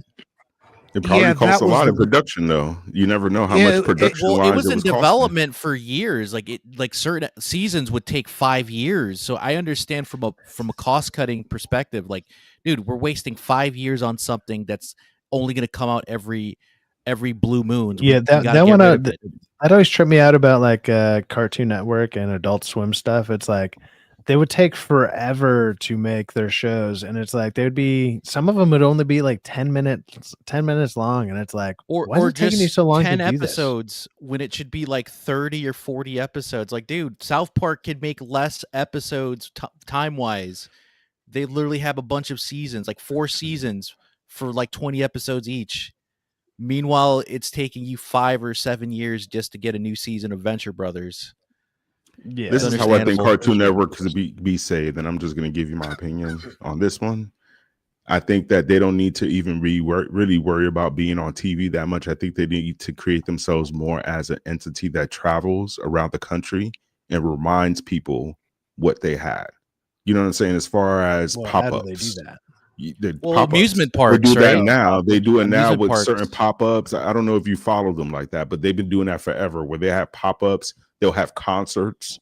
They have comedy shows. They have a lot of different things that they do.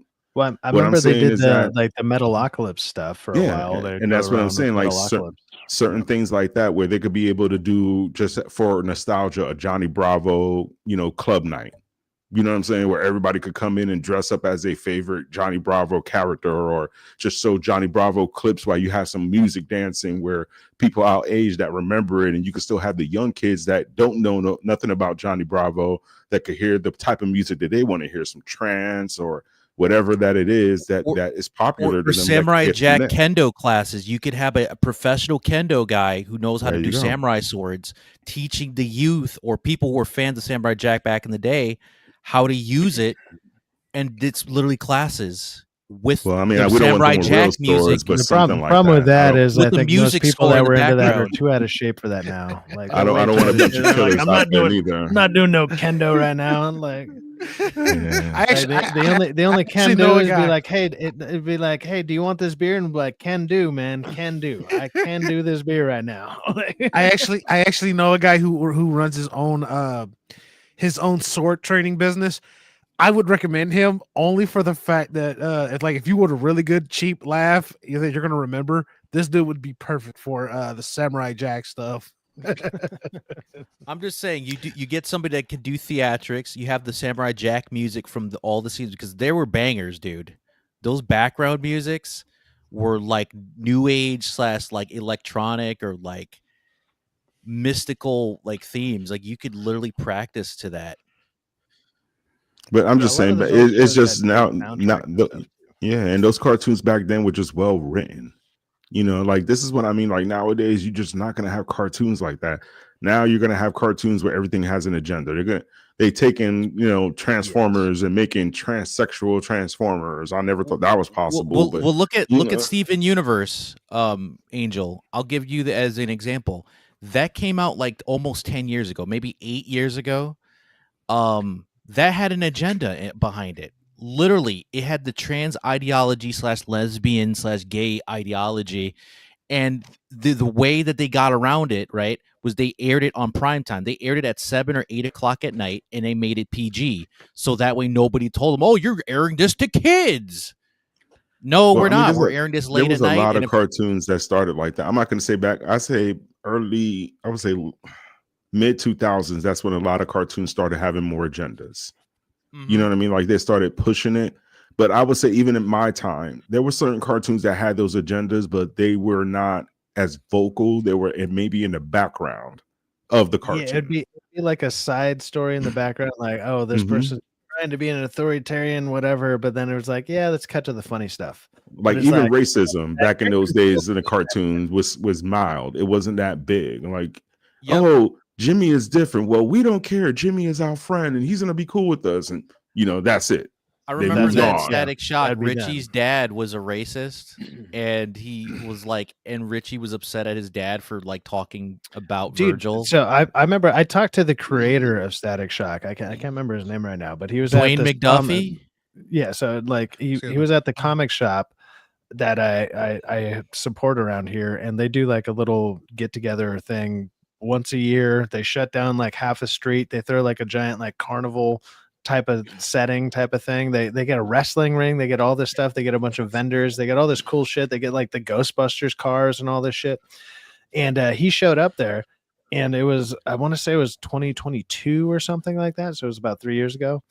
And the dude, like I talked to him, I was like, hey man, like, so what do you feel about them turning Static Shock's origin story into a BLM protest rally thing? And he straight up was like, I haven't even heard about that. The creator of the damn thing didn't even know that they did that to his character. Like that's how much he was like removed from it. Is kind of crazy. That's because they literally found a way to basically oust him from it, because like take the rights from him. Yeah, exactly. Yeah, because if you, that's why when he died, right? No, he's still go around. ahead, Stace. My bad. He's still alive. The thing was they ousted him because they some of these creators who basically have their stuff published by other people, they'll try and basically make the company come in and say, hey, look, we're gonna basically, since we're the ones putting this out, we're gonna take the rights, and we'll just kick you some royalty checks every now and then. And that's what happened to Static Shock, because when he found out about that, he was like, yeah, no, I never wanted that. Wait, Dwayne, he was Dwayne never supposed, like, Virgil Dwayne himself McDuffie's was dead, dude. What are you talking No, about? well then it was it was whoever the co-creator was. they kicked his family out of the estate, didn't they? Yeah, his wife, because what happened was, like, when DC was trying to buy Static and Milestone completely outright, because they only leased it, right? They paid them to be a part of their imprint. They didn't own the rights at the time. So the rest of the co-founders of Milestone said, fuck it, we'll sell out. The only one that held out was his wife. When he passed away, when Dwayne passed away, his wife owned the partial rights to Milestone, including Static. And she was like, no, pay me my money. Yep. I'm not giving you that. So there's Dwayne McDuffie and Dennis Cowan. It might have been Dennis then. Yeah, it probably was Dennis, but it was most likely Dennis because Dwayne died in 2012. I believe Dennis was the one. Okay, yeah, it might have been him then. But he was a part of it, and some like that. That's how his booth was sold. Was like, oh, he must the creators have been of Static Shock or whatever. He probably was a co-creator, one of them. So. It's sad. It has to be the wife, co-creator stat. Yeah, the wife had to fight for that, and recently DC compensated her, and now they own basically Milestone. I was gonna say because I know they get legit people there because it's like, dude, Lou Ferrigno was there one time, and like a bunch of people like that, and they get all sorts of comic creators who just come by for signings and stuff. They're pretty legit out here. I was like, he had to be somebody. Like, I'm not super familiar. I remember seeing the show back in the day, but I remember talking to whichever guy it was, one of the creators, because that's how they sold the booth. And I was like, it probably was cool. 3 co-creators, including Dwayne. But I heard that Dwayne McDuffie was the main contributor of creating Virgil, aka Static. So, but they must have had a strong input of his abilities or whatever his traits were as well. So. Yeah, it's pretty messed up though that they don't really use Static anymore. No, and he'd be the perfect like catalyst into like what they've been aiming for years. Like they want another good black superhero that probably a lot of us grew up around. I think a lot of us probably watched the Static Shock television show or like the cartoon and everything. I was never that into him like that. I thought he's not only black. He's at least a little known. He was like Spider-Man for the DC universe before. Well, technically, Batman Beyond counts as well. He's but also, yeah, go ahead. He's also like the. I would say the poster like black superhero for a lot of us in the 90s because of like he also follows the same tropes where so many black superheroes have lightning abilities for some reason. Yes, like, I remember that. It was ridiculous. Like, if you think about it, like you look down the list and you're like, this is kind of it's a trope for some reason. I have no idea why. Couldn't tell you. And Black Lightning was technically the first one, and then Vulcan, which was basically a copy of Black Lightning because they couldn't get the rights to Black Lightning. I mean, you also got obviously Storm, but I mean, she controls the weather. Well, but she controls other weather stuff. Her main thing she always yeah. used was lightning. Like, I couldn't even get into that cartoon. Like, I mean, weird. yeah, I mean, understand because like some I was 9 or some 10 of the at the episodes time, was hit and miss, but the story was there. Yeah, some of the episodes were like, I think maybe it was because it was for younger demographic. For the comics, the original ones was more mature. So up until I just the think he's animated... overhyped, just like Miles Morales is overhyped. So Thiz says Blade was the go-to black superhero of the 90s. Blade is my favorite, like one of my favorite superheroes of all time. I love those movies. He happens to be black. Great. Cool. I guess I like a black superhero. Like, who cares? He's just a badass superhero.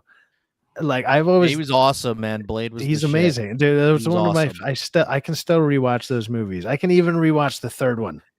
Yeah, and the third one's not saying a lot. That's saying a lot.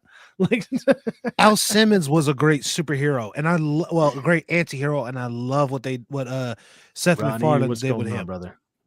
Yeah, Spawn was good. Which one was that? That was Spawn. Oh, Spawn. Yeah. No, Michael J. White. Like that place, like it, or that movie has like a special place in my heart. Like I literally have a giant Spawn tattoo and like a bunch of comics. I have all sorts. Like Spawn's one of my favorite, like aesthetically looking characters. Like I just like the Spawn design, everything about it. I like the cartoon. But the movie's she's super bad. It's terrible in so many ways, but it's like I can still rewatch it because some of the cartoon episodes, I know it's bad, but the voice acting was bad though. Syfaxx, you got to admit that some of it was good. Half of the voice cast was good because they were actually good actors, right? But then it was, hey, what you're gonna do?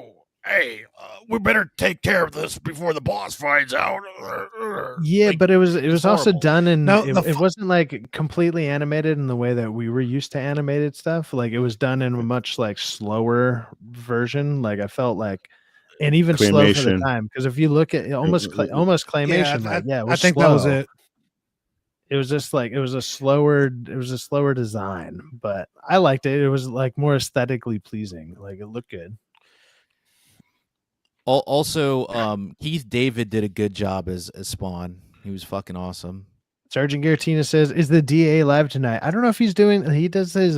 He's been doing the anime stuff. I think Friday nights. He does it Yeah, but Saturdays He said he's gonna sometimes as well. He does it. Yeah, it depends on how he feels. Okay. Yeah, he said he's going to try and do it tonight, but if he doesn't, then he'll just do it tomorrow if nothing comes up. Because it's about what 8 o'clock over there. So if he does do it, he normally does it like about what 10. I think he said 9. 10. 9, 10 o'clock. So 9, 10 o'clock. Yeah. See, and, If he the does thing was one, about the I movie mean, for all, he knows he can invite me. Same here. For all the faults of the movie, the thing was, Todd McFarlane even said he had like I think about 40% of the input when it came to the script, because he was actually going to try and get at least 2 movies out of it, and unfortunately, we got what we got, and it was just like for all its faults, I still love it. Well, technically, we did get another movie out of it, Stace. It's just all they did was put the first 3 episodes and called it a movie when they aired it on HBO as the pilot. Yeah, that's all they did, and they did that a lot back in the day. Samurai Jack, everything. the first 3 episodes was called a movie.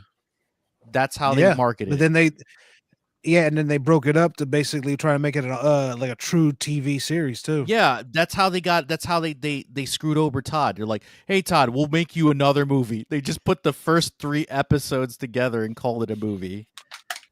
And they said, "We didn't break the contract. We gave you 2 movies." Dragon Master Zero says, "Gotta go to work, CL." Hey, dude, have a good night, man. Take care, Dragon. Going to work at this time? Well, actually, I don't know where you live, so it could be early morning where you're at. I'm assuming you're somewhere in the U.S., but you have a good night, man. Be safe out there. It sounds like the weather is bad all across the nation. Like everyone is cold, everyone's bitter. Be careful. And everybody's a little tired, depending on the moments. Yes. That's Drink time of the all year. the coffee. All the coffee. Yep. Yeah. Oh yeah. I like the fact that Keith David played Spawn in one of the recent Mortal Kombat games. He interacted with Rambo, which was freaking cool. Him? Yeah, he did. He reprised his role. Yeah. Keith David reprised his role in Mortal Kombat 11, which was supposed to be the Chronica story. He played. He reprised his role as Spawn, and the funny thing is, he actually not only has camaraderie with Raiden, because it's actually confirmed that Raiden, like Injustice, what was it? Injustice 2 was canon, and Raiden's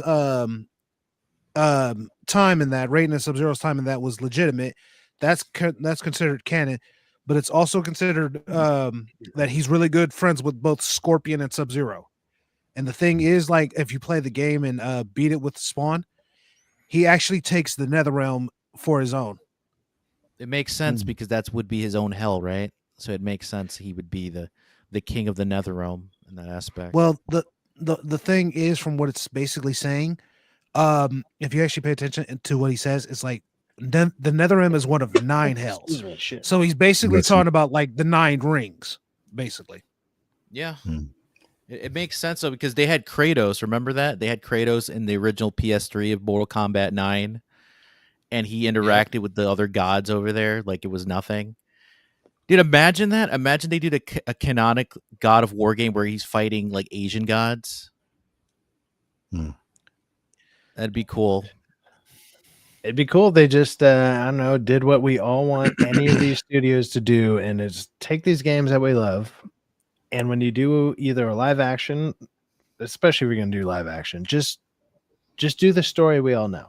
Just do that. We just want to see the same thing live, and we know you got the graphics and CGI to do it properly. We fucking know you and do. the money. We've and seen the it money. in other things. We were like, that would look cool over here. That look like that looks awesome. Why don't you just add that to this type of stuff? Get the same studios. You guys all work together anyways. Find a way to make it happen. But they're like, no, we got to put our stuff into it to make it ours. Stop it. Stop doing that. You have all the stuff laid out for you for a lot of these IPs in general. You have like decades upon decades laid out for you, and you're sitting there wondering like, it's like, why did my story not do well? Because you didn't do the ones that everybody likes, the ones that everybody knows. You tried to do your own story bullshit. I'm still waiting for. The one story I'm still waiting for is Mortal Kombat Fire and Ice, and the closest we've gotten to that is Battle of the Realms, which was basically a continuation story of Scorpion's Revenge, but it was still I'm still waiting for that game. In case nobody knows, Mortal Kombat Fire and Ice was supposed to be a sequel to Shaolin Monks. Unfortunately, the studio that helped make Shaolin Monks went out of business. Yeah, but since they own the rights to it, right, they could have just gotten another studio or took some of the staff members and make a new studio to continue the work. They're just lazy. That's all it is. Well, the thing was they wanted to do it, but Ed Boon even said it himself. They really have no experience when it comes to like adventure beat 'em up games. That's why they had to rely on another studio. NetherRealm Studios themselves is pure fighter. That's all they know. Yeah, the Sub-Zero game. I'm sorry, I like Sub-Zero. Don't get me wrong, and I love Mortal Kombat, but that game was ass. It wasn't good. The only thing that was good was the cutscenes. That was it. The live action cutscenes that they had. That was the only good thing that made the Sub-Zero game good. There's a lot of games that were out there at a certain era. I want to say it was like for Scorpion and 2009 Raiden through and 2013 or something. Set There's up a the bunch of story games for that came out like the that. fourth game.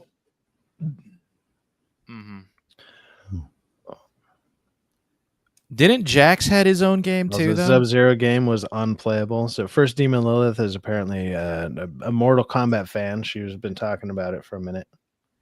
yeah, that game was What not you good. Do you shit me in the Mortal Kombat? I don't know what you're saying. Yeah, Mortal Kombat Special Forces literally was rushed. Ed Boon himself even said that game was rushed because they wanted to put Sonya in there too. But the thing was that the way they basically when they basically said they were going to put it out, they were under a time constraint. So they literally said that game was originally supposed to have Curtis Stryker as the character, but they changed that and made it Jax. Sonya was supposed to be playable, but they scrapped her from it. She didn't make her appearance until the first game.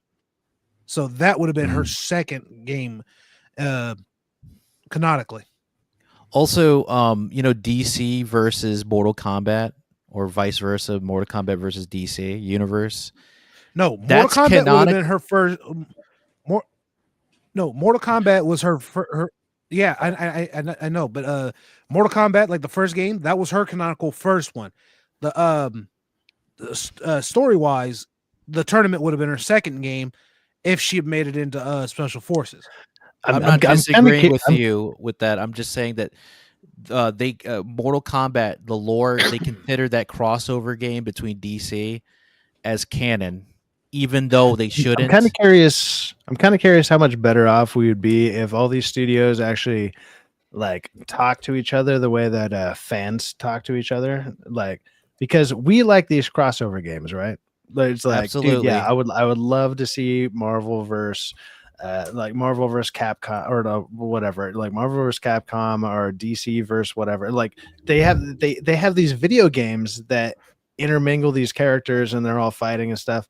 Like you gotta there has to be a way to do movies like this, even if it's just an animation movie of some type. Well, they did the Ninja Turtles Batman movie. Yes, and I actually like that. That's cool that you brought that up. I have another story about there's Batman Yakuza. I mean, what you say, Angel? That's just a storyline. Oh, Batman versus the Yakuza. Yeah. There's a lot of crossover stuff. There's out there. Look, so check it out. Look, we were talking about Paramount possibly buying it out or buying out WB, and Also, I believe it was King Style. Was it King Style or Stacy that mentioned that Ninja Turtles would be able to be a part of the DC then, right? I did. Yeah, And also like so all because them of can that. intermingle. So Paramount to rejuvenate Teenage Mutant Ninja Turtles, shelving The Last Ronin. Have you guys read The Last Ronin story? I did. It was pretty good. The great I comic actually, book. I It's only I loved it. five. It's only it's only 5 books. They're The only relatively thing decent size, but yeah. The only thing I didn't like was they had to shoehorn like let's get female Ninja Turtles in there because that's our demographic. I'm like, really? No, get. I didn't I feel think that's that the was such a smartest shoe. move Paramount has made. They don't need no Ronin Ninja Turtle movie right now. No, this is the thing. There's no reason for it. So not only so Paramount shelved this one, there's the other one that's been going around that I've seen people like kind of hyping up, which is the reboot or the redo of like Stargate. And the same people that are sitting there that are like, oh, it'd be so cool to have Stargate back, are the same people who, in all honesty, they trash on this stuff all the time, rightfully so, usually, because nobody trusts any of these companies to redo any of this shit. We don't want Paramount. like I would trust Paramount as I would well. trust Paramount if it had Taylor. Look what they did with Sheridan. Sonic. If they had Look what they did with Taylor Sonic, Sheridan, though. but they ran that guy out. That guy's leaving for Universal. He's the But look only what one they that did I would with trust. Sonic, though. They're gonna make sure that the They did product looks one accurate. good thing. One, but that was the smartest move that they ever made because ever since then they make almost $1 billion every movie when they drop it. Like it's the smartest move. Well, they also Cater to did the fans. they That's did why the they wanna- last couple of Ninja Turtle movies, and those didn't. But those are didn't do cartoons, $1 billion. though. But those are Well, the cartoons. thing What is- I'm saying is, with this one is live action. They're gonna want to make sure that everything is more detailed, everything is more compatible to what it's supposed would to be. think. So that's why. I mean, I'm more excited about Paramount doing it than anybody else. I'm gonna be Agreed. blunt. Look, if they were because to do it, I would have more faith in them, sure. But just because I have 10% more faith in them doesn't mean I have 100% faith. But they that it's listen to gonna the be good. fans. They listen to the fans, though. Like if they was to also- drop a picture of some ugly Ninja Turtles, I guarantee you they would change them in a heartbeat. No other company would have done that, especially when Sonic dropped. Come on, other companies would have been like, "Well, we don't care." They what you might do. be the We're gonna only drop ones. it anyway." You would think they'd be the only ones to listen, but they didn't listen when we all complained about fucking the design of what's her name? The girl in Ninja Turtles. What's her name? April Why am I O'Neil? blanking on it? April. But you April keep talking O'Neil. about the claymation cartoon, like that's different. Like That's not a that wasn't claymation. It looked like looked- claymation It to me, looked but claymation. But all I'm but saying is that was that one. But all I'm saying is that with this one, they know that Everybody they made the complained about mistakes. Yeah, and now they know, okay, we're not going to do it that way. We're gonna do it as comic accurate as we can do it. That's exactly what they're going to try to do. Well, you're sitting there thinking that because they learned their lesson one time, like they actually listened to their fans. They listened to it when we said Sonic is ugly as shit. They didn't listen. Why? Because they race changed it and whatever. They did all the other stuff. And well, we can't go against it now because we already made that decision and that would look racist. So no. They're not going to listen if they already changed something before they release it and then they release it and it happens to do with anything istophobe at all. They're not going to change it. When it comes to Sonic is a freaking blue hedgehog.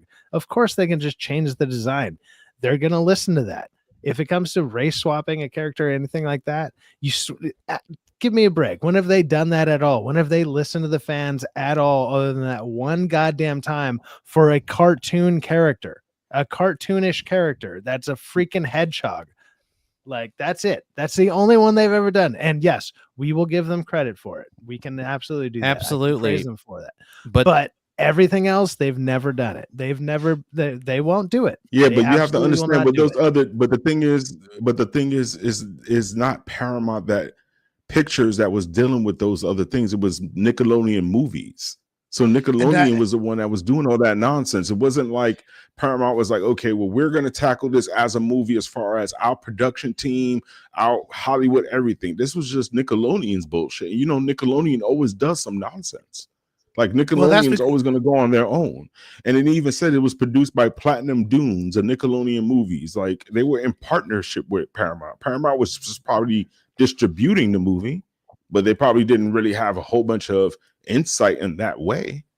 Like Yeah, I just don't they have the rights? That's actually true. Yeah, they do. That- Syfaxx. They own the rights. They own They own the Nickelodeon. rights, but they sold let's they see. sold the temporary rights to the company that Angel mentioned to make the movie, while Paramount was the distributor.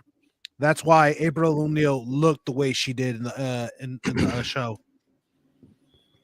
I mean, look, I get what you're saying. Like, out of all the companies right now, Paramount, mainly because, in my opinion, like all the Taylor Sheridan shows, like if you've watched any of them, or like I've watched all of them, and that guy's he's comes off pretty based for the most part. Like he's just like, no, we're not fucking around with this too much. There's the little things here or there, but it's like it's the same kind of stuff you would have seen in the early 2000s, late 90s, whatever. It's like, yeah, that stuff, it exists. You got to acknowledge it exists. That's fine. Acknowledge it exists, but it's not your main focal point. The stories and whatever is going on doesn't revolve around that. It's just like, yeah, that's a little thing here or there.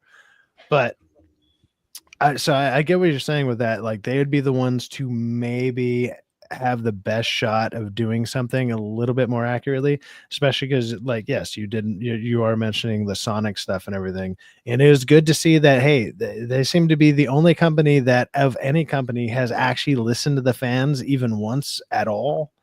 And even though it wasn't it wasn't fully their production, it was from somebody else, or like at least because you got to understand with Sonic it was, but yeah.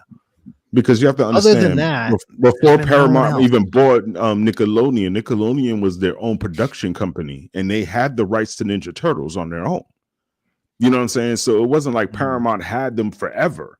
You know what I'm saying? Like when you read it, Paramount is the parent company, but the subsidiary is Nickelodeon. Nickelodeon was always their own production company and their own team on their own. They had their own channel. Yeah, a lot of the times when these companies buy out smaller ones, they still operate as the company that it was. It's just this company now owns it or whatever. Yeah, but the parent company still has usually say so over it. Like I don't know how parents work. You fucking rejects out there. Like your parents tell you what's going on. Listen to the parents. They're usually smarter than you. Yeah, it's unless you're in California, but but I mean, yeah, that it makes more sense. Like I get what you're saying. Like I would if there was a company out there that I would have a little bit more faith in, like a monochrome of more faith in, I guess Paramount would be the one. They're the ones doing a little bit more of the common sense route. They're doing the smarter moves. It seems like they've at least listened to fans, even if it was only one fucking time. That's literally 100% more than any other studio has, because no other studio has ever listened. So, hey, if you're the only one doing it, you've done it. Even if it's one time, it's still statistically, it's 100% more than everybody else. That's just statistics, people. That's how that works. But so, yeah, I get it. Like that would make a little bit more sense. But do I still have faith in any new live action adaptation of anything right now? Still no. I'm still gonna go no. I'm gonna be in like the night. I'm gonna be sitting there 95% against most of it until you prove me otherwise. Like I need to see like 3 or 4 in a row from any studio or something that I'm gonna be like, okay, you guys got it. You understand what's going on. Thank you. That you haven't earned my faith back, and I don't know if any of these companies really will. I mean, just because I go to the movies every week because I had a movie pass and I like movies doesn't mean I'm actually in support of your company. Like if I got a movie pass and I'm seeing all these movies for X amount of money, or like $25 a month, $28 a month, I'm technically seeing your movie for like $3. I'm seeing it for cheaper than matinee prices, or whatever. So it's not like I'm giving you my full dollar. I'm giving you 25% of what I think you're worth, or like I'm not giving you 100%. I'm giving you 25%. So I'm giving you that amount of confidence towards you. That's all I'm giving you. Well, holy Syfaxx, I'm about to hop off because I got some. Yeah, we'll be ending it here in just a second, anyways. Well, yeah, mine's just at the door already, so I'm about to hop off. Okay, man. So, casual reviewer, everybody go check out Angel, or the Angel Casual Reviewer. He has a bunch of clips, all sorts of videos coming out and everything. Go ahead and let them know where they can find you, man. Let them know. Find me on YouTube, Casual Reviewer, as well as on X, and just check out some of my reels, my shorts. I've been posting a lot of those, trying to build up a little bit of a following through that as well. And check me out on lives, streams with Syfaxx on Saturdays. Hopefully Sunday with DA coming up. We got to make sure we watch Welcome to Derry as well, so we got to link up for that one side. Yeah, we'll be watching that for sure. Yeah, I gotta watch that as well. That's good. There's only 2 episodes left, man. We gotta finish it up. All right, for sure. So yeah, let me get up out of here. I'll talk to you guys You later. have a good one, man. Thank you for stopping by. Take care, you have a good night, man. Be safe out there. Stay warm, man. Stay warm. It's cold out there. Have a good night, Angel. You too, man. Peace. Go grab your lady. Get out of here. All right, guys. Yeah. Well, that's it. I'm out. No, I'm kidding. No, Imagine you ended abruptly, like asserting somebody, like, bye, guys. Yeah, just end the stream and just end don't it. Tell and anybody then about Stacey, it. Never tell anybody. Yeah, me and Stacey are like, what the fuck just happened? Yeah, no. We're good. We can keep going, especially if you guys have other topics. But if you have other topics other than this one, I just wanted to touch on this because you guys were talking about how. No, how Paramount stopped this movie, right? And you guys were saying, I mean, we kind of already just talked about this, but the benefit of DC, the last Ronin, I think, the benefit of DC. Well, you were mentioning how then they could do the Ninja Turtles and Batman movie, and I was they can do I was a like, live that would action make sense if They- if Paramount buys it, you can do it because they will have rights to both. Yeah, they could And do I a was like, live that'd be action cool. one. They could do a live action. Well, I think whatever you'd call it. I think that's with what the they're Ninja waiting Turtles. for. They might I think that's what they're waiting for with the like if they were to acquire the WB, that would probably be one of their fast track things. Also, Avatar, right?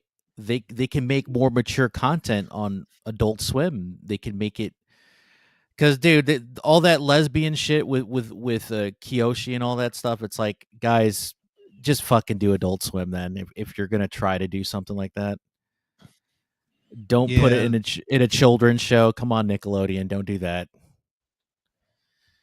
But if they wanted to, they could do mature shit with the Avatar stuff, and then they want to keep it young. They have the younger stuff. The new series now, it looks more for like really young people. Yeah, definitely. The art style doesn't look good for my eyes, so I'm like, this is probably much younger than we think. Yes.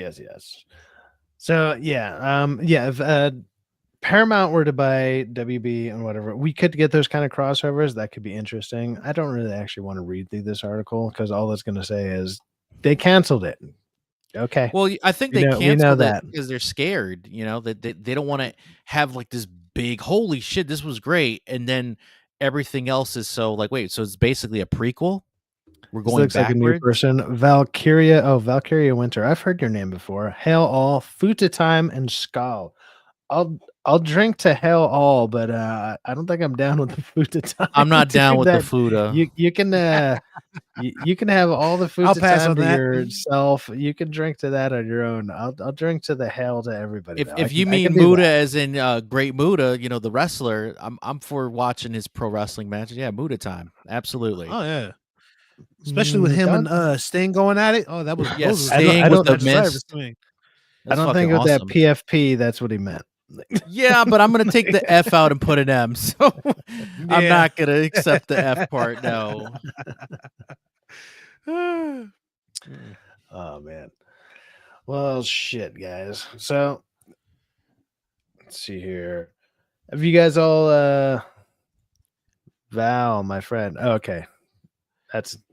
That's where you come from. I was like, I've heard your name before. I've heard Valkyria Winter before. Either on somebody's stream somewhere one time. I've heard that name. What are your thoughts on Dispatch? With Aaron Dude, Paul? so I've been thinking about wanting to play it because I've been hearing nothing but good things about it. Have either of you guys played it? Oh my god, it's good. I like it. Actually, no, I haven't. It's like what are those games called? It's the tall tale games, the ones like The Walking Dead or the Batman or okay. The Wolf Among Us. I think the original Tall Tale company went out of business and they rebranded, like they got resurrected under a new company.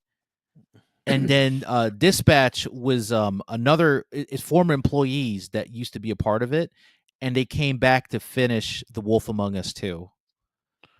So that they're kind of doing their own. They kind of did their own thing. Originally, they weren't going to do it, but Tall Tale said, "Please come back. We need you guys. You were the guys who were involved with this game." And they said, "Okay, on the condition we have our own studio. You can't meddle in our business. We'll come back and help you guys." That probably worked out for him because I've been hearing about that game for at least the last week or two. And everybody's saying basically glowing reviews on it, and it's like, hey, that's cool. I mean, I haven't really done many computer games because my computer kind of sucks. But if it's not that much. if it's a Telltale Games kind of style of game, my computer could probably handle it. So, dude, I might consider the only it. action is the cutscene / like them Yeah, talking. and my It's not computer's not much. that bad. Like this, it can still handle like Final Fantasy 14 when I was playing it, and that was pretty high graphics. So, but other than that, my computer's kind of shit. It's like when I go to edit something, it's like something that should take me less than 2 minutes is like a 15-minute fucking debacle, and I'm just like, God damn it! Like, it's discouraging when I go. It's like, why aren't you doing more stuff? It's like you don't know what I'm working with. I love here, the man. Dispatch, man, because it's, dude, you can make this into like a mature cartoon for like superheroes, something like the Venture Brothers or Invincible. You can make it into that mold. I think it was originally going to be a live action or animated movie or TV show, if I'm not mistaken. And then when the pandemic happened, they had to scrap it because they were going to do video games too, but they were focusing mostly live action stuff. And then they're like, oh shit, we don't got the money to do live action. So we're going to go back to our roots. We're going to do video games. They stretched themselves too thin. Of course, they knew that was going to happen.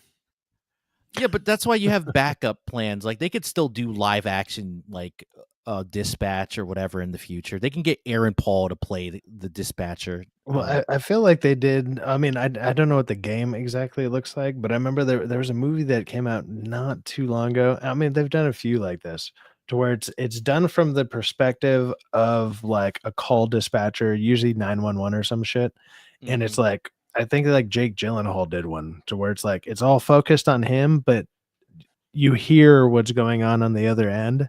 And like, he's trying to save the day without you actually seeing what's going on. So it's like a really low budget version, or like a really low budget way of doing an intense story. So it's kind of smart. Like it'd be a smart way to like do a story like that. So you could do a superhero version of that. You just hear like chaos and whatever going on, like, and you're like, maybe you get a glimpse into it here or there because like obviously it'd be cheaper. But it's like you can make that story happen. You could do that with like indie movies or something. Well, unfortunately, they did that. They did that with Ice Cube with the World of the Worlds, and that was garbage. Well, that was I don't think that's a good way to do it. Poor execution. It's a good concept on paper. Don't get me wrong, Syfaxx. That's a great idea if you're on a budget and you don't have to show a lot of things. You could just deliver the dialogue to give. I had to mind wipe myself for that. I was like, I just need something to. I couldn't even watch it. Like I remember I saw it on there on Amazon Prime, and I was just like, even just looking at the picture of it with Ice Cube's face, just like he just kind of has that weird like. Because he's not acting. He's not, dude. He's not interacting with his co-stars. It looks like, you know what it looked like? It looked like the thumbnails that you see your favorite movie reviewer people doing when it's a bad movie. They're just like, the fuck? But it's like the guy in it is already looking at his own poster like, the fuck am I doing here? And that's what it reminded me of. I was like, this looks like a bad thumbnail. And it reminds me of Chris Stuckman. Within one day afterwards, everyone was just like shitting on it. But they're also like, everybody watched it though because it was free on something that everybody already has. Most people have Amazon, so it's just like, well, I'm gonna watch it. It's on here. And then they watched it and they're like, I wish I wouldn't have done that. They're just sitting around like. I think about finding a genie's lamp and rubbing it, and all 3 wishes being that I would not have done that. He literally was on green screen. He was literally on a green screen, right? And he wasn't acting with anybody. He was essentially doing narration / voiceover work on camera because he wasn't interacting with nobody. That's why his pauses were awkward as fuck. Like, it was so stiff. Because, like, dude, how can you be talking to yourself and be like, oh, by the way, we have to go to camera 1 and camera 2. Lloyd, go to camera 3. We got to stop this the criminal, right? No, it's when you don't have co-stars around you, you're gonna sound really bad, unless you're a really good actor. Unfortunately, Ice Cube is not a good actor, so he can't pretend like he's doing voiceover work for like anime, where you have to pretend you're around people when you're not. Yeah, because if you pay attention to, like, say, the barbershop movies or like movies that he plays in, he has to play off others. I'm sorry, I love Ice Cube. He does. I like Ice Cube, but Samuel Jackson in Triple X Some people too. are reactionary better than they are like delivering the lines on their own. Samuel Jackson was you the see star. a real actor or you see people like Ian McKellen, where it's like he broke down crying because he had to like act against a tennis ball, but even so, his acting was still great. Like it was just like, he was like, why am I talking to a fucking tennis ball? He was like, this is stupid as hell. But then you see the movie and it's like, he's still really good in the parts that he's in. Like, he's still nailing it. He's awesome. But it's like, but Sam and Jackson, you see behind the scenes, he's broken as a person. Like, this is what acting has become. You're like, oh God. Sam Jackson literally carried Triple X 2. He literally carried Triple X 2 for Ice Cube. Because it's like, dude, then why don't you make Samuel Jackson the next Triple X then? Well, he's too old. Who gives a shit? Everybody loves Sam Jackson. Who cares? Yeah, it's like Denzel Washington. He's an older dude. Like, did you see Equalizer 3? It's like he's not moving as fast as he used to, but it's like I believed everything he did. Like, dude, you don't have to have young action stars. You can have older ones. Like, I don't get that. Like Sean Connery-esque guys. I think the problem with that is like that. It's not exactly the problem with it for us, right? We want to see that. We want to see the people we grew up with and all that. But it's like, if they only keep giving us that, then when the new guys come around and they're nowhere as good as that, we're gonna believe them even less. So they gotta almost take away from that, which kind of sucks, because of course we want to see our old action stars being action stars still. But if you keep giving us the best of the best, and then all of a sudden it's like, hey, check out this new generation, and they're sitting there like basically slap fighting, like cat slap fighting, and they're like, oh my God, this sucks. Yeah, you're gonna be like, this clearly isn't as good. Yeah, it's gonna be, the gap is gonna be too wide of like, yeah, pause. But but it's like that generational gap of like the fucking the fighting styles and the believability is going to be too wide, where you're going to be like, I don't believe any of these new up and comers. I don't believe one fucking second of it. Well, that was the problem, which is crazy, because like you can go onto like, you can go on Instagram, TikTok, any of that, and there's like a bunch of young new fighters, and they're like awesome and doing kicks and flips and all sorts of shit. The thing is they want to be Instagram, TikTok stars. They don't want to be movie stars. So those kind of people out there with these kind of new skills that are usually pretty excellent at those said things, they don't want to be in movies because they didn't want to learn how to act. They just like, I just want to do my thing, and I can make money off just my thing. So you've lost like these people who, because a lot of these people, they still were talented in other fields. Like before they became actors and whatever, they're like, well, I happen to be a good singer. I happen to be good at guitar. I happen to be XYZ. I happen to actually train in the background. So they were already kind of building other skills while they were pursuing acting. These new up and coming people, they're not pursuing acting. They're just like, I just want to be on TikTok. I just want to be on Instagram. I just want to, and it's not the same thing as acting. Like they can act for 30 seconds and it takes them 80 takes before they post that video that you saw. You were like, hey, that was actually pretty funny. Good job. It's not the same fucking thing being in front of all the cameras, in front of 50 to 100 people watching you. It's a whole different beast. And so you don't see those people really transition well into movies. It's because it's a different fucking beast. Hey, you're costing us $10,000 a take here. Get your fucking shit together. It's like when you got that kind of pressure on you, it's going to make you even worse because you're not used to that. You can just sit there and bust out your phone and be like, I can do this 1,000 times.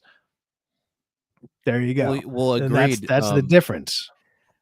You look at certain people, like certain celebrities, or like the Paul brothers, or like Machine Gun Kelly, or whatever, and they're famous for their shit that they do, but they're on social media, and most of their fans like them for social media shit. So yeah, they don't give a shit what they do. And like you said, the lack of actors, right? Like for example, the Running Man, right?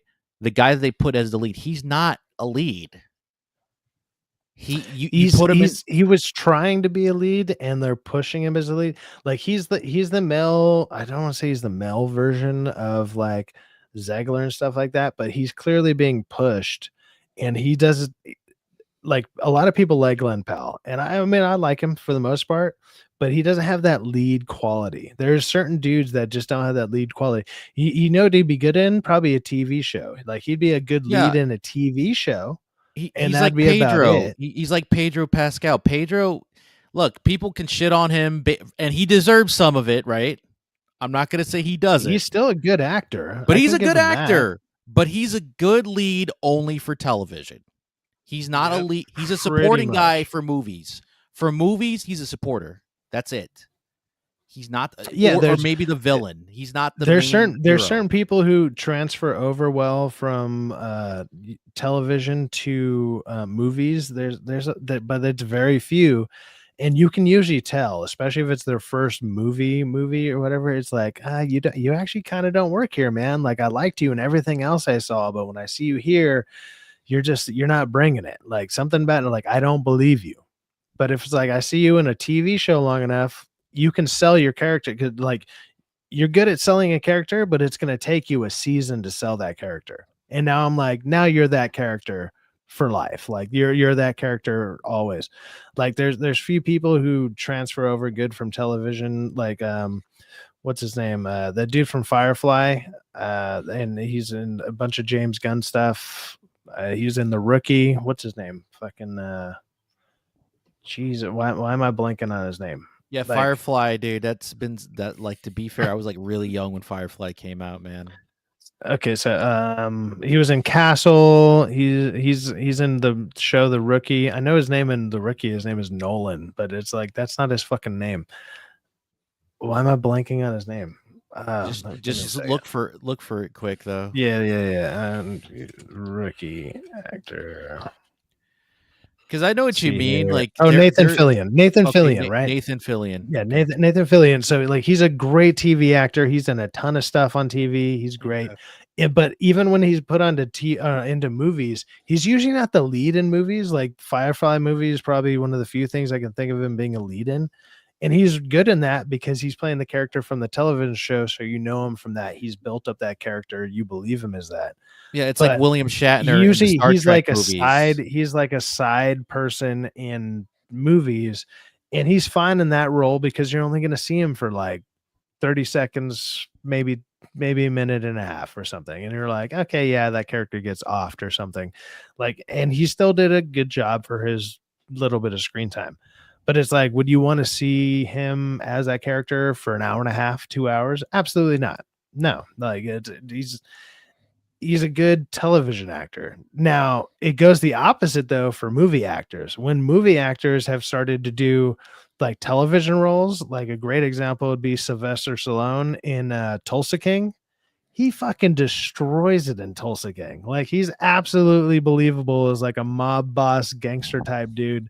He kills it in that. He is awesome. Like it goes the opposite way. The same thing with Pierce Bronson as well. Like when he's in that gangster. Oh my god, what's the name of that show? What was the name of that gangster show that Guy Ritchie did? You know what I'm talking about? Sopranos? No. No, Guy Ritchie. The Guy Ritchie one. Shit. It'd be cool if he did a Sopranos remake, but it'd be in the UK though. No. Yeah, and I don't think that would go over very well. Yeah, well, there would be no gunplay. except for It has cops. a really easy name. It's like The Guy or something. It has a really simple name. The Mob. What was it called? Mobland, Mafia Land. No. The Gentleman. Okay, He did The Gentleman. It had so he did a movie, or well, he didn't do the movie, but he either did. No, I think he did the movie, and somebody else did the TV show, or vice versa. Yeah, no, because Like, Pierce, him and who was the guy who played Bane in The Dark Knight Rises? What was his name? Tom Hardy. Tom Hardy. They did that show. He did the movie. They did the movie, and then no, the one he was in the movie. The one you're thinking of is the movie. The Gentleman, the movie, is different than the show. And it's actually a different director and stuff. I thought he was in the show, but I'm pretty sure that's the one where it's like they actually had a different director. But Tom Hardy, he is a good actor, despite the fact that he plays crazy roles sometimes, and sometimes it's his detriment. He can act in television. He can. Some actors can't do both. You can only do one or the other.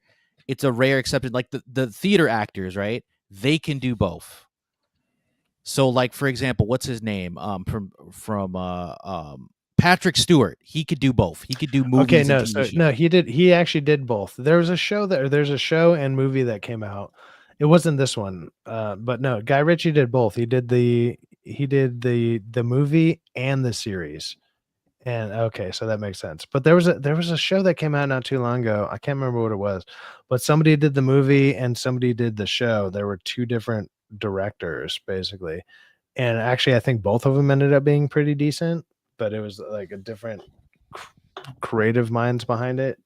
I thought it was The Gentleman, but maybe it's because they probably have different directors on each episode. Maybe that's what it was. It could be because sometimes they do that a lot. Because sometimes it's just the pilot or the last episode because they're super busy with other stuff.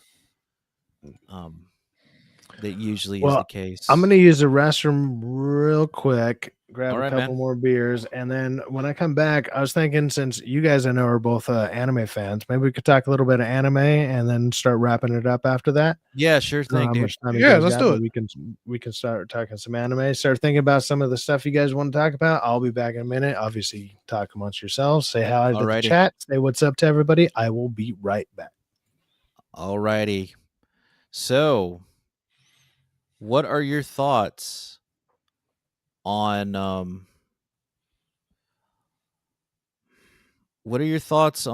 literally Boruto Blue Vortex? Or have you not seen it? I really haven't seen it. Like, to me, I think Naruto ended when Naruto became Hokage. He married Hinata.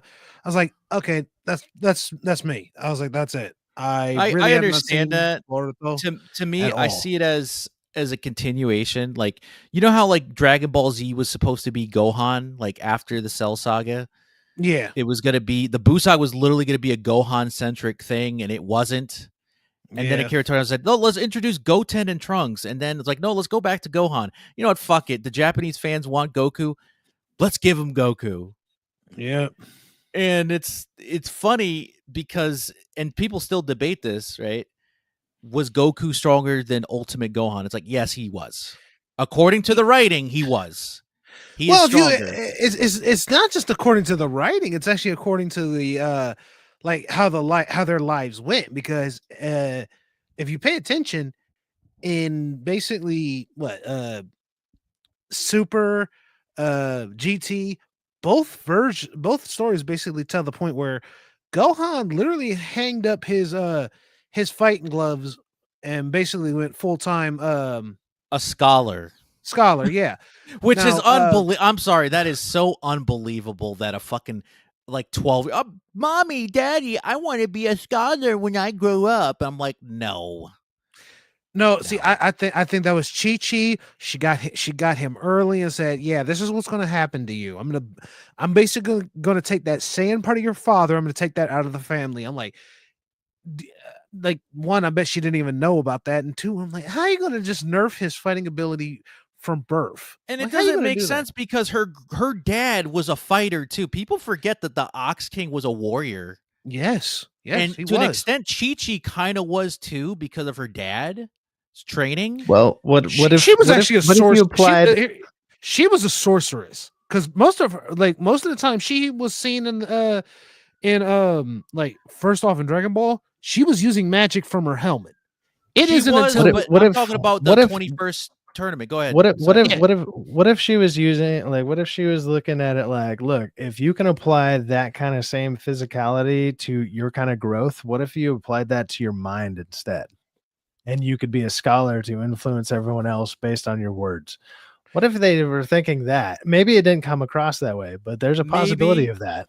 If you have the Saiyan mindset and you can become the strongest physically, why not be able to become the strongest mentally? Yeah, but she should have told him, "Hey, Gohan, why don't you be a martial arts instructor or fight a prize fighter instead of actually being like your dad?"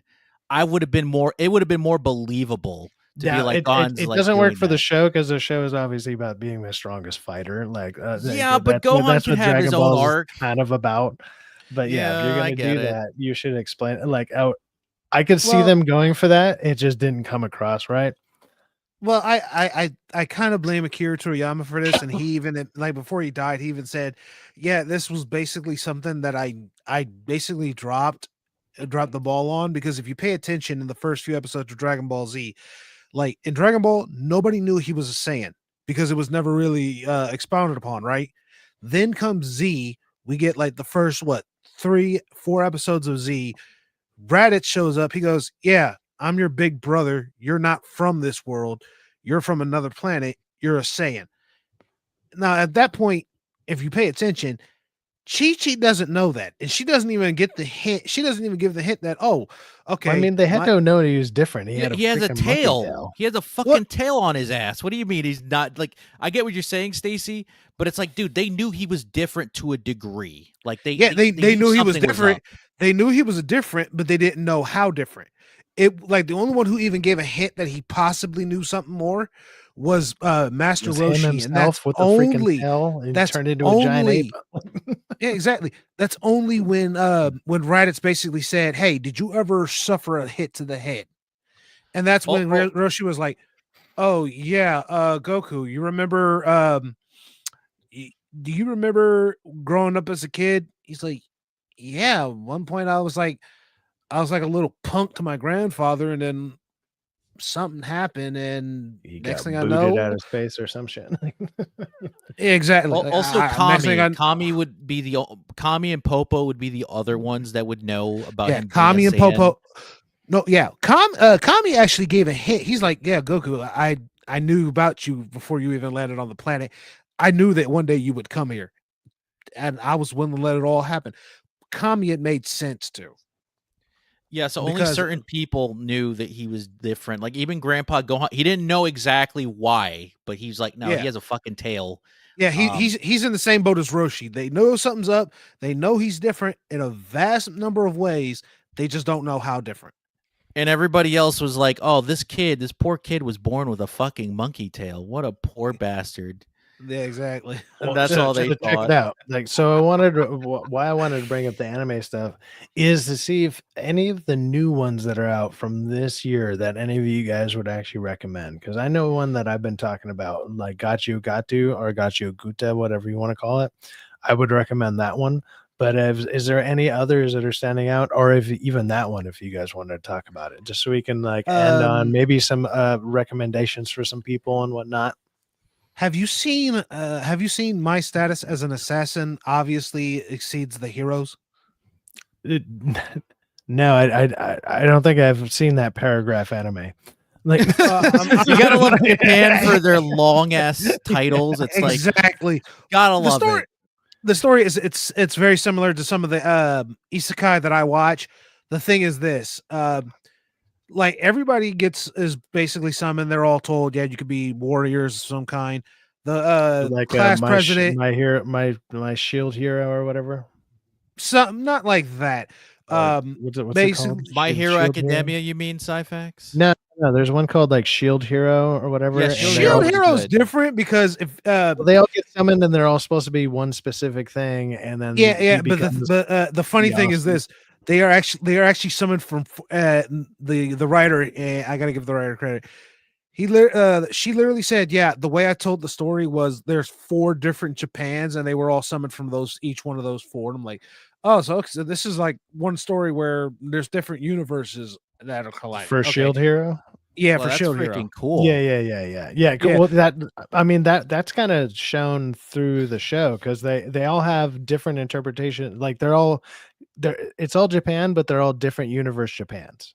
Right. Which is a cool concept because it makes sense that your weapon that you have well, it's whatever, like certain things when they talk about it together, or like the way that they talk to each other, it's like that didn't happen in my timeline kind of thing. Like it's like everybody's timeline is different, but they know the cities and stuff. The cities are kind of all the same, but it's like when it comes to what took place in their timeline doesn't add up, or like it's almost like have you ever seen those? I can't remember which one it was, but just like there's different things where it's like you go to a different timeline and it's like, oh, instead of Sylvester Stallone is the Commando, it's like, or instead of Schwarzenegger, it's Stallone or something. Yeah, but it's the same poster. It'll be something like that. Hero, the Terminator, they showed that.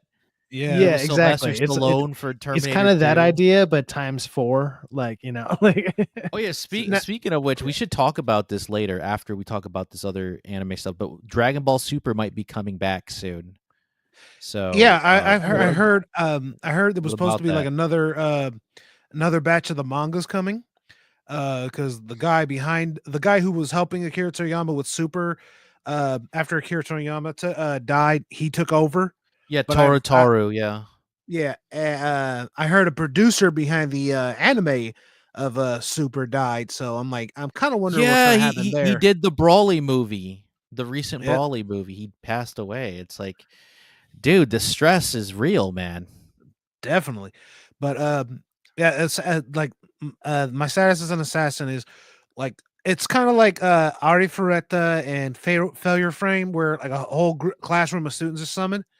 The thing is, like, the hero gets these stats. Everybody's like, oh, okay, so yeah, he's supposed to be a hero.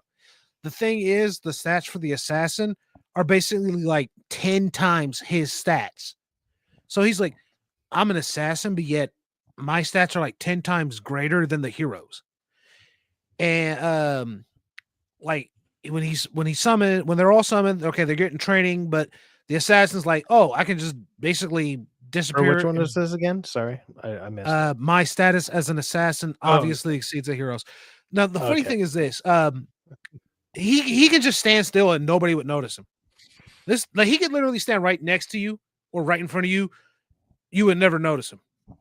And he basically is accused of murdering the Knight Commander, when in reality he knows the truth. It's not him who murdered the Knight Commander. It's actually the king of the nation that summoned him. It turns out there's something going on. I'm actually reading the anime. I'm reading the manga, watching the anime, and I've yet to find out what's going on. I'm basically following it as it's coming out, but it's actually a really good story. I was gonna say because the two that I was catching up on, like I think I'm a couple episodes behind on the Gatu or Gatu Kuto, however you pronounce it. I don't know. I've been hearing pronounced different ways. But that one I'm behind on. I really like the animation on it. And then the other one, and this one already ended because there was only 12 episodes, I believe, was Clevitas. Did you ever check that one out? Clevitas was really good. Or Clevitas. It was like that one was super. Like the first episode caught me. I was like, this is actually pretty cool. Like it's a super interesting little story. And I would recommend those ones. The other one I tried to watch that people were saying was good was The Water Magician. And after like episode 3, I was like, this is kind of lame. Like it's not that good. Yeah, I do the 3 episode or 4 episode rule. Like the first episode is going to be the boring. For some of these. Yeah, because the first episode is like, oh, I remember there was a guy named Digibrony. Like Digibrony was like, oh, the first episode of Gate, you could tell it was a shitty anime series because the first. I'm like, no, and then it ended up being super dope. Yeah, no, it was dope. I love Gate. It was about an otaku who loved anime, who's like he somehow like he joins the military to go to another dimension to fight monsters and mages and stuff like that. It was pretty cool. And he was not your stereotypical plenty of anime out there. There's plenty of anime. The first episode where it's like, it's like it throws you off. You're like, I don't know if I'm gonna like this or not, because it's like it sets it up and it takes a second to set up. And because animes are only 15 to 18 minutes, give or take, depending on how plus they, commercials, depending on how. But here's the thing, though. To be fair, though, the first episode is always going to be the you want your first episode to be good enough where it's like, okay, I got to watch the second episode. Like, you don't I want it wanna to see be where the it's greatest going. thing episode. You don't want it to be the greatest thing ever, because then every other episode is boring as fuck. Yeah. No, if you watch anime in general, like usually the 6th episode is where the turn happens. Like Solo Leveling is, I think, like my most recent good example of that. Yeah. Solo Leveling episode 6 is where the turn happens, and all of a sudden it's like, oh, like they hit that music, and it's like he's just like, okay, I'm in it now. I'm devoted, I'm committed, and you're just like, oh shit.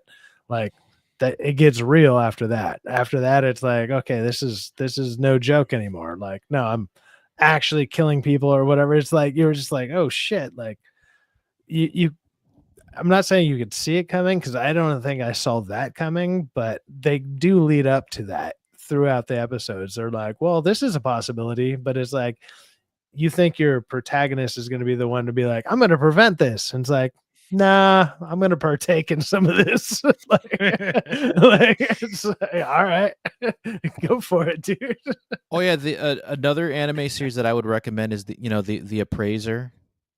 It's about basically an underdog would-be loser to his peers around him, but he gets better as each episode happens. Like he's not a loser.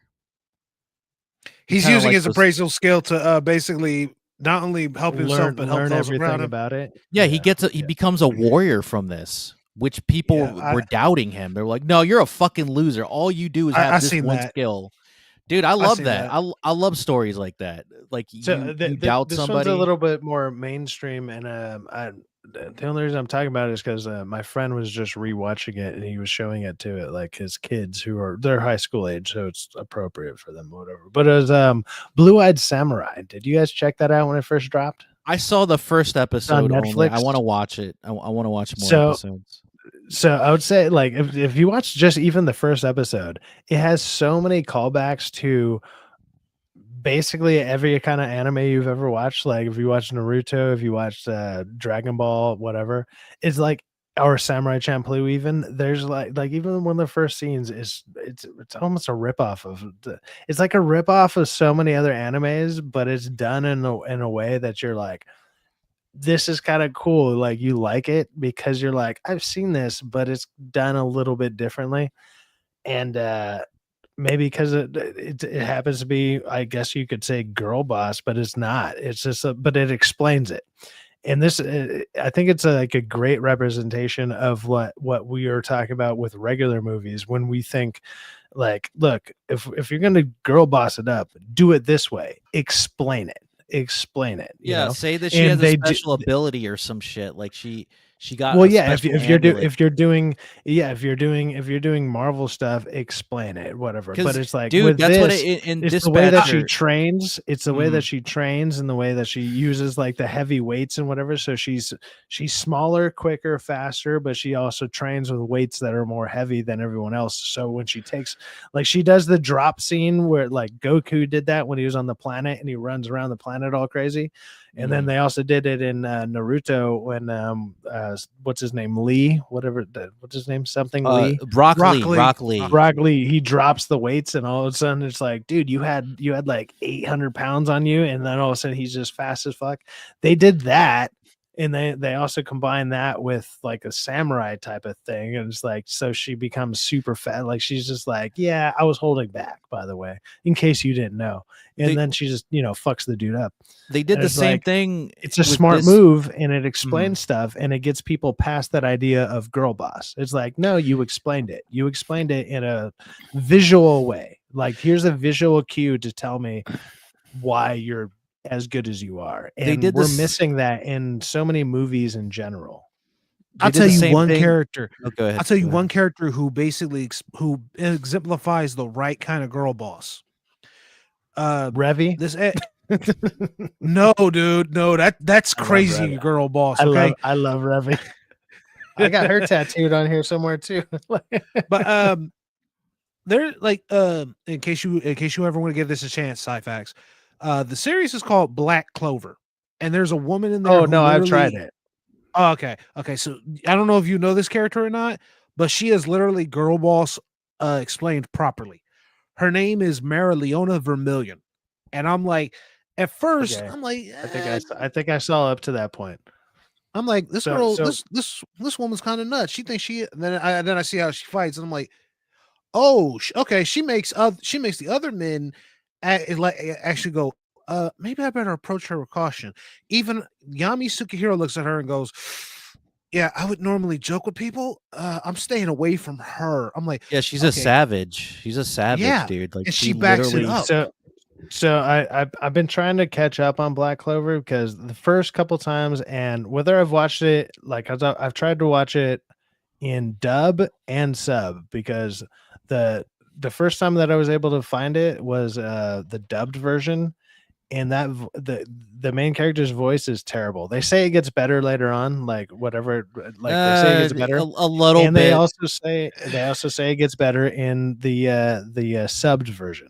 And both of them, I couldn't stand either one, but I watched it far enough to get to a point where I understood a lot of the story. I would say I probably made 20 episodes in, and then I was like, okay, let me try a different one. And the one that I tried that's almost the exact same fucking story is called like Muscle vs. Magic or Muscles, whatever. It's a Netflix show.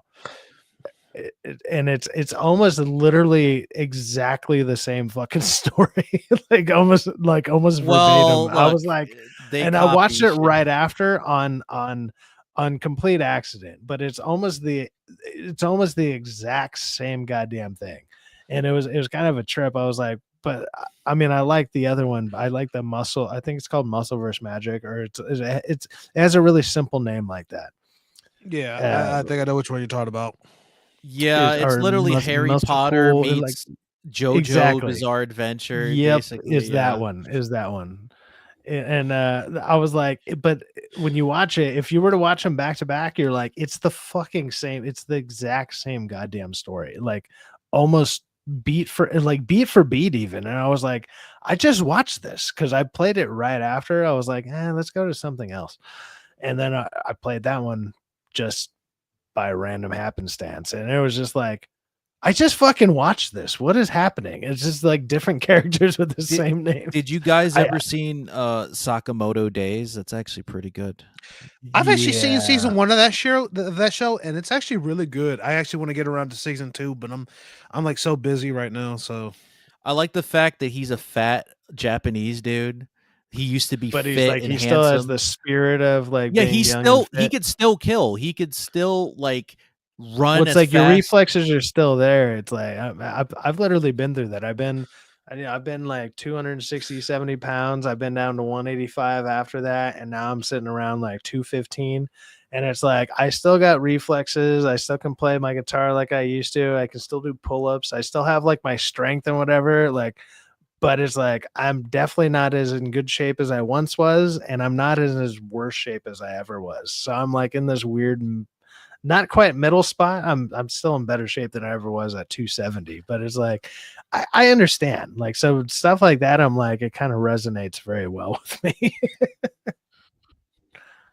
So I get it. I like that series. I like the fact that he retired because he fell in love, but I don't like that he was like pussy whipped by his wife. Oh, you better not do that. I'm like, can we? There's a couple episodes where he's like a little. Can we he's stop doing the Fred whipped. Flintstone bullshit or Homer Simpson where that was the wife can chew them out all the time? Can we stop doing that? It's getting old. Well, it's kind of the charm with it though. Yeah, but it's like, come on, man. I've been like, it just makes but him here's a the thing. pussy. Even like if you look at Dragon Ball like if you look at Dragon Ball, both Chi-Chi and Bulma realized, there's going to be times where Vegeta and Goku are going to have to go out there, throw hands and fight. They understand that, but once they realized that, it was like, okay, we can't really stop them from fighting. We might as well just try to balance it with the life. And I'm sitting there like, that's because they understand. They know, they learned about their husband's pasts. But when it comes to what happens in Sakamoto Days, I'm like, this woman is literally trying to command him to the point where she's literally like, no, we're gonna make you we're gonna make you have a new life entirely. I'm like, that's It's like not I'm possible with this putting kind of guy. putting reins on the devil type of deal, and it's like what I like what anime can do that live action will never be able to do is they can have like a scene where it's like somebody can look at him and they can see what he used to look like. You know, it's like it'll do one of those cuts to where it's like we know that he is the old fat shopkeeper looking dude, but in somebody's eyes, the way that he's moving, the way that it's like for a split second, they just see him as like that fit fucking unnecessary buff assassin dude Yeah. for like, and it's like that kind of stuff. Like that happens in comic books, right? Where it's like a great comic book scene. You're just like, oh damn, man. Like it's a great visual, and stuff like that can never be replicated in live action. Like, and The only way, I mean, the only if way so, you could you do have that, to be watching it, and they don't make movies or TV shows to where you need to be watching it all the time. They just explain it in exposition. And the only it's way really that annoying. happens, Syfaxx, is like you have to get like Eddie Murphy or like Dwayne Johnson in a fat suit, and then you cut to them when they were in their peak, quote unquote. It's like, holy shit, that was him. Like, but it's hard to do it in live action. In anime, it's easier, like you said. It can be done, but it's gonna take a lot of time. I've even said this when it comes to like live action Disney stuff, because like with animation in general, whether it's Disney, whether it's actual anime like that, like Japanese style anime, it's like the expressiveness and the kind of creativity that you can throw around, like even their eyes bulging and doing crazy shit and being like super like over the top, like reactionary to stuff. A human can never even come close to something like that without doing a face and then exploding with like random CGI around their face to really be like, oh, and awe or something. Or like even something as simple, or what we know it as a trope. Say when a dude looks at a girl and his nose starts bleeding because she's so fucking beautiful. It's like that's an anime trope. Once you get used to it, like when you first see it, you're like, what the hell is this? Like, Yeah, what the it's fuck? supposed to be a But boner. That's what it yeah, is. it's just like, oh, I'm so attracted to this person. I'm gonna bleed from my nose because my brain is hemorrhaging from how beautiful you are. Like that's the idea behind it. That's what they were going with. If you don't know that, you first see that and you're like, what the fuck am I watching? This is crazy. But once you see it and you realize that's in basically every anime ever, whenever a dude finally sees the beautiful girl he kind of wants to go after, you're like, okay, that's just the anime trope. It's just part of their way of explaining that without being like, hey, let's just shoot a shot right at your dick expanding. Let's not do that. Yeah, like, because then it'd just be a hentai at that point. Exactly. You'd be like, what the fuck? Well, yeah, then we'd have even way more weirdos on Twitter than we do now. Like, but when you see it, you know it. You're just like, Also, I know what's happening now. Also, what's cool about Sakamoto is like, he in reality, he's like 40 years old. He's like, people think he's like a 55, 60-year-old, but no, his white hair makes him look older in his weight. And he wears the old man glasses. And you can chalk that up to stress, you know. Yeah, like, stress. So he's in reality, he's like 40 years old. He he's still gave up young. when he was 30. He quit being an assassin at 30. But the thing is, I love how they tell the story of like how he tries to transition. Like his story is literally a transition of I used to live this violent, dirty life. Now I'm trying to live a clean, straight life. But I know there's going to be some things I'm going to retain from that life. And I like it because there's times where like I think it was one episode where he literally caught a bullet with chopsticks, and I'm like, dude, how the hell did you that's do the first episode, if I remember right. Yeah. Like he does it. Yeah, but and I'm sitting there like, what else it is, it's a mob story of, hey, even though you left the life will never leave you. Like it's that story. That's what it is. Just in Jap, it's kind of a Yakuza story, basically. Like that's what it is. But He was kind of in some type of Yakuza, and now he can't get rid of it, and it's always going to follow him. So even though he wants to go and live secluded, we've seen that story even in outside of animation, like that happens all the time. There's plenty of movies about it. I want to leave the life. Okay, you have one last mission. Okay, Well, Godfather 3 it's is an a good impossible example. mission. It's an impossible mission. He gets the mission done, and they still don't leave him alone. Type of deal. It's kind of a story like that. And then now they're going after him, but it's like you're going after the best of the best. You don't kill the best of the best. He kills you.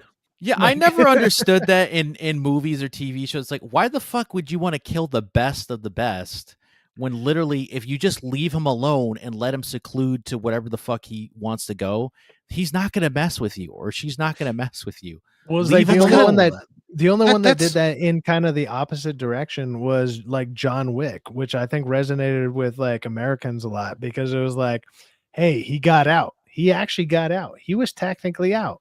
And then he accidentally got brought back in. And it's like, and he gave up. We let loose the hound of hell, and he went out to live in the pasture, and he was ready to die on his own with his wife and kid. And then you went and killed his dog. You found him. You found him with the last thing that it's like, dude. So it resonated with everybody because he like, just gave up. And Wick was like, "Fuck this! I guess I have to go back to the crime life because I have nothing left." Like, I guess, and it's like that. I mean, it's a simple line, but he's like, "I guess I'm back." Like it's like it's like Black Cat. It's like Black Cat. What happened? Train Hartnett met a young woman who literally showed him what life was like outside of like the criminal underworld, and he was like, I like that life. And he tried to go for that. But then when somebody who looked up to him was like, oh no, I can't let you go. You're my inspiration. And he did what he did. That's when he was like, see, now I got to go back to the Black Cat because you messed up. You did something that you thought was going to basically lead me to where you thought I should be. But now it's going to lead you to. There's plenty of movies and or TV shows about it where it's like somebody's like, okay, no, I'm gonna give it all up, and I want to, and then that one thing freaking happens where it's like, you're gonna unleash the beast, dude. You don't want to do it, and it's like, don't poke the bear, and they're like, no, I'm gonna slap the bear, and you're like, you dumb motherfucker, dude. Don't. And I you don't want to poke him, let alone slap him. Stop. And I love when they do movies and they come out. Those are some of the best movies. I love when they do movies or TV shows, right? They do a revenge movie, right? Or a TV show. And at first you go for the perspective of the would-be, you think it's the main character, the hero of the story, right? No, they flip the script at the end. It's like, no, he was the villain the whole time. He did bad. The guy that you think is the villain was actually the hero the whole time. He wanted his revenge. And they show you what actually happened, the flashback. It's like, yeah, I want the fucking hitman to go after your ass. You don't deserve it. You killed his love of his life. You killed her while she was pregnant. You deserve everything that comes to you. He's like, but I didn't do that. I didn't mean, like he's being a coward trying to get off. Like, please don't kill me. Like, it's like, no, I can't. Those are some of my favorite movies in general. Like some type of revenge movies, usually some of my favorite ones. Like my favorite revenge movie of all time is I Saw the Devil, which is a Korean movie. If you've never seen that, that is the best revenge movie I've ever seen in my life. And it gets fucked up towards it. Like it goes full Korean, like South Korean, because is it like Hachi? Is it like Hachi? Remember? Or, no, Old Boy. Sorry, Old Boy. Is it like Old Boy? Oh, it's more. It's not as like it's not I would say perverse at the end, like as far as that goes, because at the end of that it is like super fucked up. Oh but, boy, yeah. Oh my god, this one's his own tongue out. Holy fuck. Yeah, that was a little weird. Like, I don't know if I really like the ending of that, but it's like it was brutal. But you know, he was supposed to hook up with the hypnotist chick in the manga and in the anime. That's actually his girlfriend. They actually in the movie version, she's not anything. She's just a minor character. Well, in I Saw the Devil, it's like it's actually the same guy. Like so the bad guy in it is actually the protagonist in well, I guess you could call him a protagonist to a certain degree in Old Boy. It's the same guy, but he's the villain in I Saw the Devil. Like he's the yes, it's a very good movie. It's kind of long, I'll give it that, but it's worth it. It's worth like every second. It's fucking brutal. And I think the protagonist in it is actually the guy from Squid Game, if I remember right. Like he's the main guy he's the bad guy in Squid Game. So it's like those two actors, they're really big in South Korea. Dude, It's like, Korean, it is fucking awesome. The Korean movies and TV shows, man, they know to They're a deliver notch their above A game. they're usually a notch above most American stuff. Like, yeah, I would say by 10 years, man, because all that bullshit DEI well, that stuff. they're not willing to pull punches either. It's like you're like, they're not going to do that, and they're like, yes, we will. Well, absolutely, we're about to do that, and you're like, no, you're not. Yes, we will. Because the thing about the Koreans and the Japanese, if you actually pay attention to both mediums, it's literally the same. They're like, if we have to tell you this story, we're basically gonna give you a chance to say, hey, I'm gonna back out now. If you go beyond that point, that's on you, because they're not pulling any punches. They want to tell a story, they're gonna tell that story. And that's why Korean, let's say manhwa or manga or whatever you want to call it. It's manhwa if it's Chinese, right? Yeah, manhwa if it's Chinese. It's literally killing everything now. Because I mean, like, think about it like this: if you actually read, like we talked about Solo Leveling earlier, there's actually a one shot that was released by the creator of that series. Excuse me. There was actually a one shot basically talking about the alternate timelines. And when I mean the alternate timelines, I mean like it was one of the times the rulers used what was called the Cup of Reincarnation to set the world back 10 years. In one of those timelines,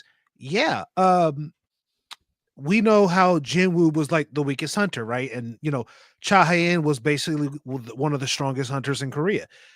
In one of the timelines, it's actually revealed that she wasn't part of she wasn't part of the Hunters Guild. She actually led her own guild, a woman-only guild, and like she was wondering, like, why do people respect me as a hunter, but not as a human? But there was one time, like almost every time she comes across a certain raid, Jinwoo's there, and she's like, why does he not quit? He's not fit for this. But then she actually learns, oh shit, it's his spirit, it's his drive. That's his purpose for doing this. They do a lot of those stories where it's the indomitable will. Like that's the storyline. Like that's what so many anime has behind it in general. It's the indomitable will of like perseverance and heart. And that's what resonates with a lot of people in general. And that's what a lot of movies are missing nowadays. I mean, that's why a lot of us are talking a lot more about anime, is because anime is doing it right and movies are not. Anime is doing it right because there's no bullshit politics unless it's American funded anime, aka Crunchyroll or Funimation, with the what was it, the Interspecies Reviewer, or the what was the other one, a redo of Healer, the one where he gets his revenge. That was it, redo of Healer. Yeah, well, and they don't want to touch that shit because it's too controversial. I understand why like Americans don't want to watch cartoons, because we were like, a lot of us are raised like cartoons are for children, right? So it's like when we see animation, a lot of people just think cartoon, children, cartoon, whatever. That's where a lot of people's heads immediately go. They don't think of the story, and a lot of people are so devoid of wanting a good story anyways. They just want action, and they don't realize actually this actually has a way more action in it than you would probably ever think of. And it's going to be in a way more visually appealing medium than you could ever imagine. So when people finally do get into it, whether it's later in life or whatever, usually I've noticed a lot of people I know have gotten into it later in life. And I'm like, dude, I've been watching this for 25, 30 fucking years, man. Like, this shit is great. This is fucking awesome. Like you've been missing out. I've been telling you, and they're like, that's for kids, man. No, I'm like, no, it's not. It absolutely is the fuck not. I remember people were getting into anime with One Punch Man and Attack on Titan. People that were older, like probably in their 50s or younger, right? Like 10 years old. Dude, I got a tattoo that should have taken 3 hours. I was there for like 9 goddamn hours because we threw on One Punch Man, and he was just sitting there, just like, he'd be like, and I would just hear it in the background, and I'm like, I'm like, I'm not feeling no pain. I'm like, I know I'm not that numb. And he was just sitting there, just like holding the buzzer, watching the goddamn television. And I'm like, dude, do the work. Because he was like, hey, put on whatever you want. I just put that shit on while I'm leaning on my side or whatever. And he's just like going to work. And he's just sitting there like, zzz, and I'm like, I was like, what the fuck is getting done, dude? It was like, it should have been a 3-hour session turned into like 9 hours. And I'm like, hey man, I don't mind spending time with you. If you want to watch this, like we can turn this off, finish this. We can watch the rest of it together. It's all good, man. But it's such a weird thing because it's like every time he'd just sit there and dip it, and then all of a sudden I'd just hear it for like an extra like 2 minutes of every time. And I'm like, what are we doing here? My tattoo? Can you do it? Can you finish this up, man? Like, it's a lot of work. Dude, I understand. You know it's big. Focus. I need you to draw straight lines. Like, you know it's big when Bill Burr was talking about One Punch Man. I was shocked. Like I heard a clip from his podcast. He's like, man, I love this new anime. They call it this Japanese cartoon on Netflix. It's called One Punch Man. Bald. Well, that's probably what it is, but still, Yeah. it's pretty cool that he mentioned One Punch Man. I would not think Bill Burr was a huge anime fan at all. He probably isn't. He just liked the show because he was bald, but it was still cool before he took the Saudi money. And well, the good thing about stuff like One Punch Man and other stuff like that is like, or even like a Death Note, the stuff that we all know that is like, I would say starter animes. Like I would even say Samurai Champloo is a great starter anime. Like, hey, if you want to see a cool starter anime that's easy to get into, that'll have a cool, very easy storyline. You don't need anything crazy with it. It's just going to have some fun scenes. You're going to have a good time with it. You got that. You got Death Note. You got like One Punch Man, like we were saying, and maybe like Full Metal Alchemist would be like the next step, and that's like a baby step up. I would even say like, Lupin the Third, depending on the season, could be a starter. See, I wouldn't even say that, but it's like I'm saying stuff like easy to go, like very short animes, because that's the other thing. A lot of people don't want to start something that has a ton of episodes. So you go into like Hellsing Ultimate, 13 episodes or 12 episodes. Boom. It's dope as fuck. It's badass. You're going to get right into it. Yeah. I agree. And I would even, technically Dragon Ball Z would be in that category. Lilith says, you guys are still going? Could have had me on the panel. I don't have a way to contact you. I think I contacted you through Miss Sparkles. Miss Sparkles isn't here. I'm on Discord. If you have a way for me to contact you, because I was like, you're welcome to join, but I don't have a way to contact you. So yeah, I don't what was I gonna say? I lost my train of thought. Sorry. ADD, man, it sucks to have it. It's cool to have it for certain moments, but when it's something like, God damn it, I gotta remember exactly what this thing is. Exactly. You lose your memory temporarily. I'm like, fuck. Dragon Ball Z. Z is, I would recommend that to anybody if you like martial arts. If you don't like martial arts, then it's not for you. Yeah, definitely that would work. And Pokemon too would be for like, if you like animals fighting each other, that's a good starter. If you don't, then don't watch it. Go ahead, Stacy. What you're gonna say? Yeah, about that. Yeah, do not be a part of PETA if you like Pokemon. Yeah. No, if you don't, if you're against animal violence, even though they're fighting each other for sport, they're not being forced against their will with a collar and chain or barbed wire around their feet. There might be like an unnecessary amount of rats out there that I might have fought to the death to see if they were electric, but I just wanted one. I wanted an electric one. Damn it! I'm still looking for my dog that can breathe fire. That's what I want. I'm looking for a water turtle who could squirt water from his mouth, and that'd be cool. Yeah. Like I said, just give me a dog with like horns coming out the back of its head, looking like a dog that would probably guard a burning gate somewhere, and I'll be cool with that. Speaking of which, So- I remember going to New long York, arm. right? And I saw a giant rat as big as Pikachu. I'm not even joking. It was as big as Pikachu. It's not even an exaggeration, dude. Did it have red cheeks? No, I wish, but it was huge. It was like big. It was literally, you could have it as a house pet. That's how huge it was. Oh, did you nickname him Mondani? Like, no, I wish, but it's like, dude, it was as big as like I think it was bigger than a Chihuahua, slightly bigger than a Chihuahua. But it was huge. It was fucking huge. I mean, it might have been eating all the free government food. There you go. Probably, it probably took some steroids or whatever from that government. You know that free government cheese they're gonna be having here in a minute. Holy shit! It was huge. I saw it looking for French fries near a dumpster. And it did. Like I was waiting for my uncle, and I saw this fucking giant rat. What are you talking about, dude? That rat might have been big enough. It was waiting for its Uber order, dude. Give me a break. But dude, I told their Ninja Turtle style, like you're late.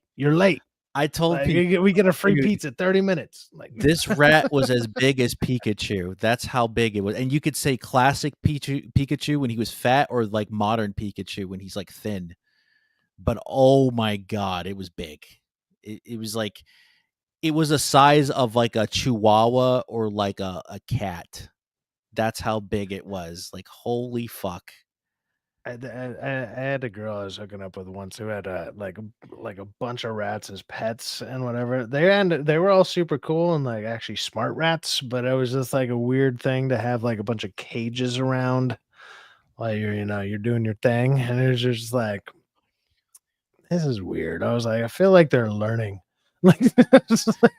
Yeah, and then several hours later, you have I don't know if I should be teaching rats doggy style. This is weird. Like it feels like inter species bullshit. Like it's like you guys don't need to know this position.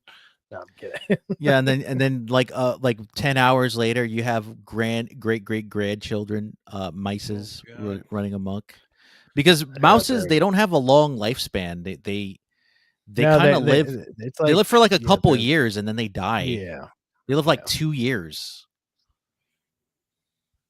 and then like that's why like they can have like literally great grandchildren. Despite the other thing is it's not just rats, but also like hamsters and stuff don't like they don't have long lifespans or anything. But it's the other thing a lot of people don't realize, something about like if a rat dies in a cage, you got to like thoroughly clean that cage, or else that linger of death on that cage will actually kill the rat and or hamster earlier. Something about it, like it's like it permeates death and it'll kill them faster. It's really weird.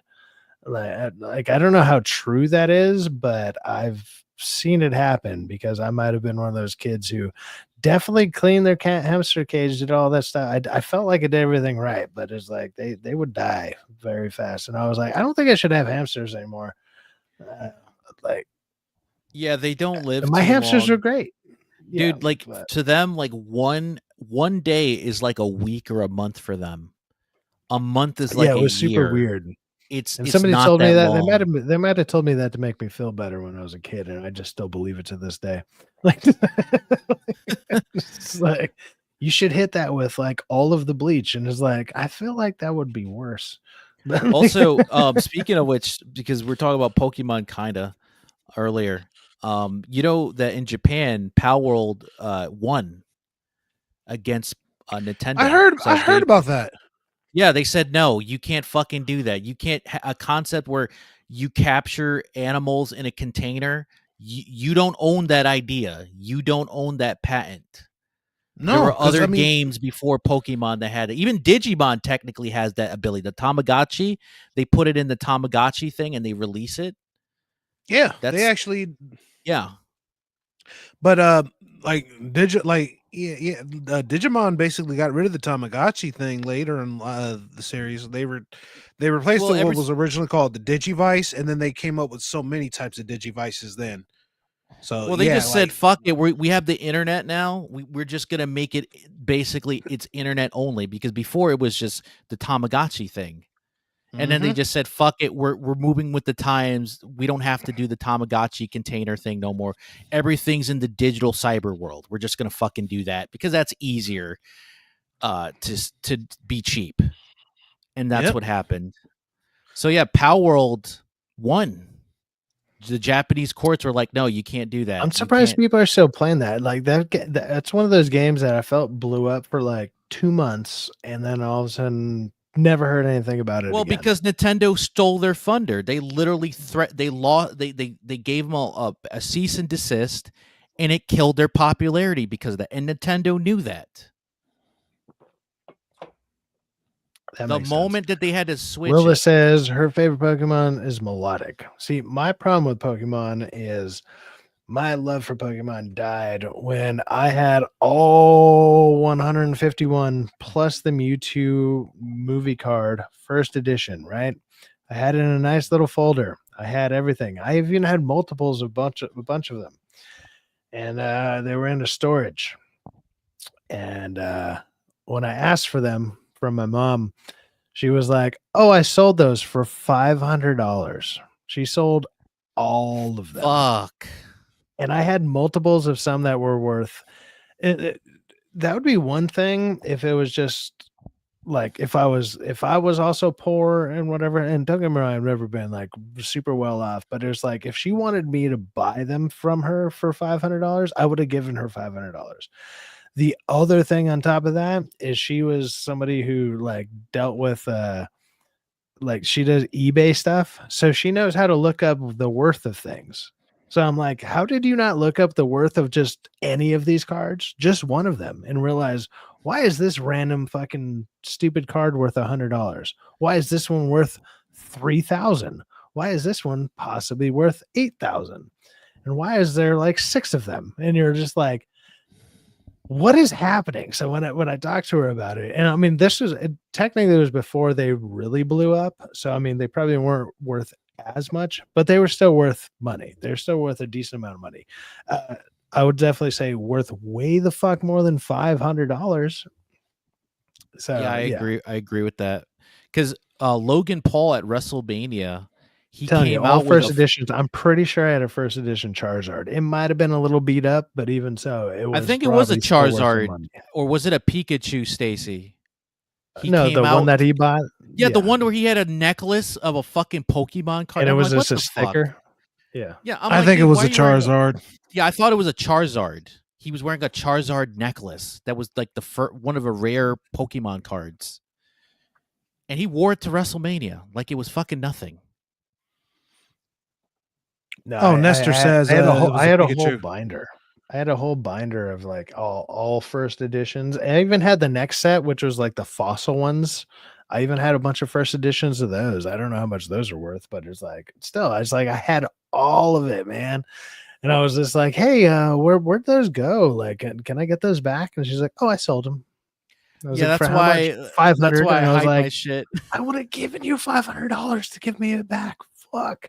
I mean, it was something I just didn't think about. Like, Like, it dude, was that's just why. sitting. Like, I always told my mom. I mean, I never can't blame throw her my because it shit was out. just taking up space where it was her space. It was her. Yeah, So I'm like, get I that. can't blame you, but at the same time, I wish you Dude, would have. I always told my mom, don't throw my shit out. Don't give things to people without telling me. If you want to give things away, ask me so I can know what I'm going to give away. Well, even at the time, if it was only worth $10,000, that's still more than $500. You know, it's like, and then it's like, shit, I would have taken 500. Give me 500. You can have the 9,500 because it's my mom. So I'm like, whatever.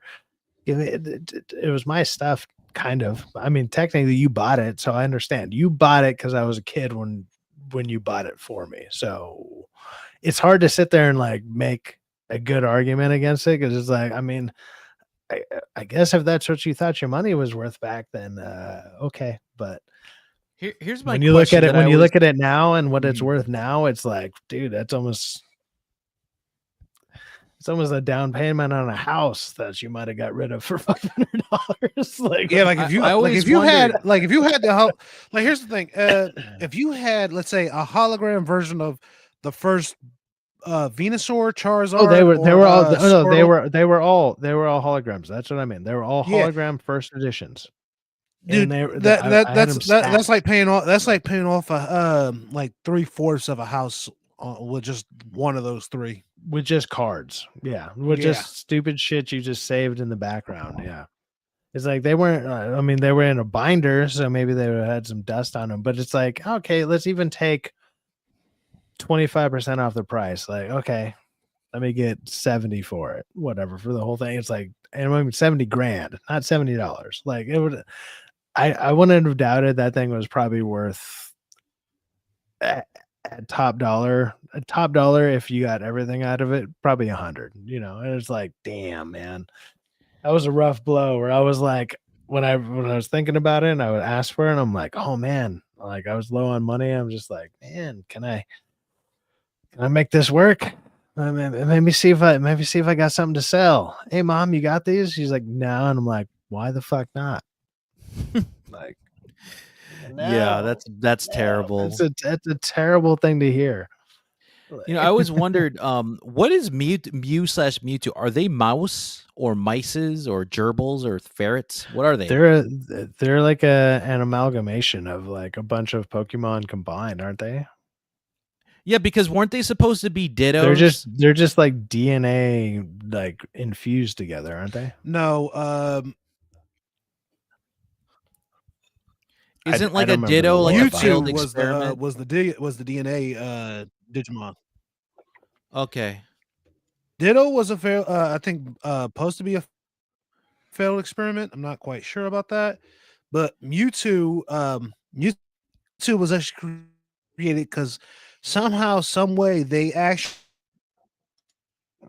Is it me, dude? Actually found a piece of Mew's DNA. No, he's glitching they a couldn't. little bit. Who was created? Okay. Yeah, he is glitching. Huh? Can you hear us? You're glitching a little bit. Oh, so sorry. You were just like they somehow found a piece. Like the story goes, the rocket scientists found a.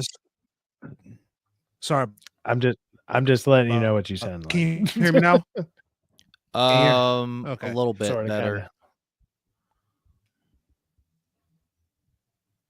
Can you hear us? Yeah, we can hear you. I can hear you. Yeah, for now. Sorry. All right. Sorry about that. Yeah. The story goes. Rocket scientists had found like some DNA of Mew, and they thought, okay, we have the DNA, we could bring him back. It didn't work, so what they did was actually augment the DNA, and that's how Mewtwo was created. Okay, yeah. I kind of remember something like that. It was like it's basically a science experiment. Yeah, they basically cloned Mew, but like we put steroids on him. Like I know King Style's younger than we are. I don't know how old Stacy is, but it's like I remember going to the first Pokemon movie, and if you went on the first night and whatever, they give you the Mewtwo card, or it was like a Mew. It was like a special Mew card that you could only get if you went to the movie itself. Like it was a special that's how card. they got you. They were like, no, we got to get these thing. They're like, we got to make sure we win these. We get these tickets. I had like multiples of them. I was like, I don't know if they were worth anything, but it's like you can only get them if you went to the movie. They did the same thing with Yu-Gi-Oh, man. The first Yu-Gi-Oh movies. Man, we don't have those kind of promotions anymore. It's kind of crazy. It's a smart the idea. Dark Side of Dimensions and Yu-Gi-Oh the movie in America, they gave you exclusive cards. You want to know Go ahead. Do you want to know the funny thing about the first Yu-Gi-Oh movie? Go ahead. If you went to the first Yu-Gi-Oh movie, they gave you basically non-playable versions of the God cards. The God cards would not see playable form until like 4 years later. Wow, that's bullshit. So the God cards were basically worthless. You couldn't use them to play any tournament games or any games if you were wanting to play with your friends on cards. That sucks. The thing was when they did when they did release the God cards for tournament play, they actually have their effects are somewhat similar. The only of the 3 God cards that actually has its actual anime and manga effects is Sy-Fri. Ra has a toned down one where like you have to use other cards to get some of his abilities, like his ability to just give all the attack points of whatever monster you like whatever 3 monsters you tribute for it. Obelisk doesn't have like, oh, tribute 2 monsters, he gets infinite attack power. No, he doesn't have that ability. Sy-Fri is the only one that actually has its exact ability.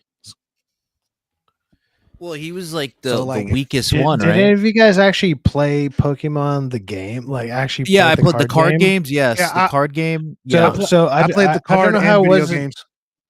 I don't know how it was in your areas, but so in my areas, and I don't know how it was when you guys were growing up, but in my area specifically, we had like 2 card shops that were relatively close to where I was at. And they actually threw Pokemon tournaments where you would earn badges. And if you earned all 8 badges because you went to all the tournaments throughout the year, you could go to an actual like mini Pokemon tournament and play Pokemon if you won each badge or you did all the, and they give you a little thing to stamp and everything. It was like a whole event. It was kind of crazy. It was genius promotion, but Toys R Us like Toys they R Us stopped that did after in like my 1 year. Yeah, After like 1 year of it, they stopped it. Toys R Us did that in my city here in Ohio. Literally, what they did was they did this at every event. They would give everybody they would give everybody a sheet. Card? No, they give you a sheet, right? And this sheet was basically like the sheet of paper had 8 like columns of 10, like 8 rows of 10 in there. And the rule was very simple. If you played a Pokemon game, like if you played the card game, every win would get you 2 stamps. Just playing it would give you 1 stamp, right? And then once you got 10 stamps, they would give you a badge, and they would actually give you one, like you could pin it to your shirt or whatever. They give it like an actual little button stamp, like or like a pin, like a pin stamp. Yeah, I have a bunch of those, and like each like month would be like a different gym, and then you get a different gym one, and then once you had them all, like you could go to the main tournament, like it would be like a tournament in whatever big city was near you, and then you could go do that. So it was cool. It was like a whole event, and it was like a whole thing. They stopped that after 1 year. It was probably too expensive. Yeah, it probably was. The only main ones was like New York and Los Angeles, probably. Yeah, that was it. Because the thing was, it was like your card shop had to qualify for like whatever standards they had for like being a proper card shop or whatever. And so a lot of card shops in smaller areas, like they would barely qualify. And so you'd go there, and in your tournament, you'd have like 4 people there. You know, like I was in a small, like a kind of a smaller town that definitely a lot of kids weren't playing Pokemon in. Most people played Magic. I ended up playing Magic too.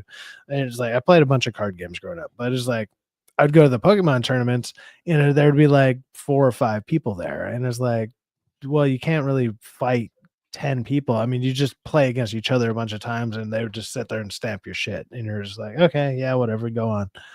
And it was just like, cool, I got my little thing. And then you would fuck off into the darkness or whatever. Like,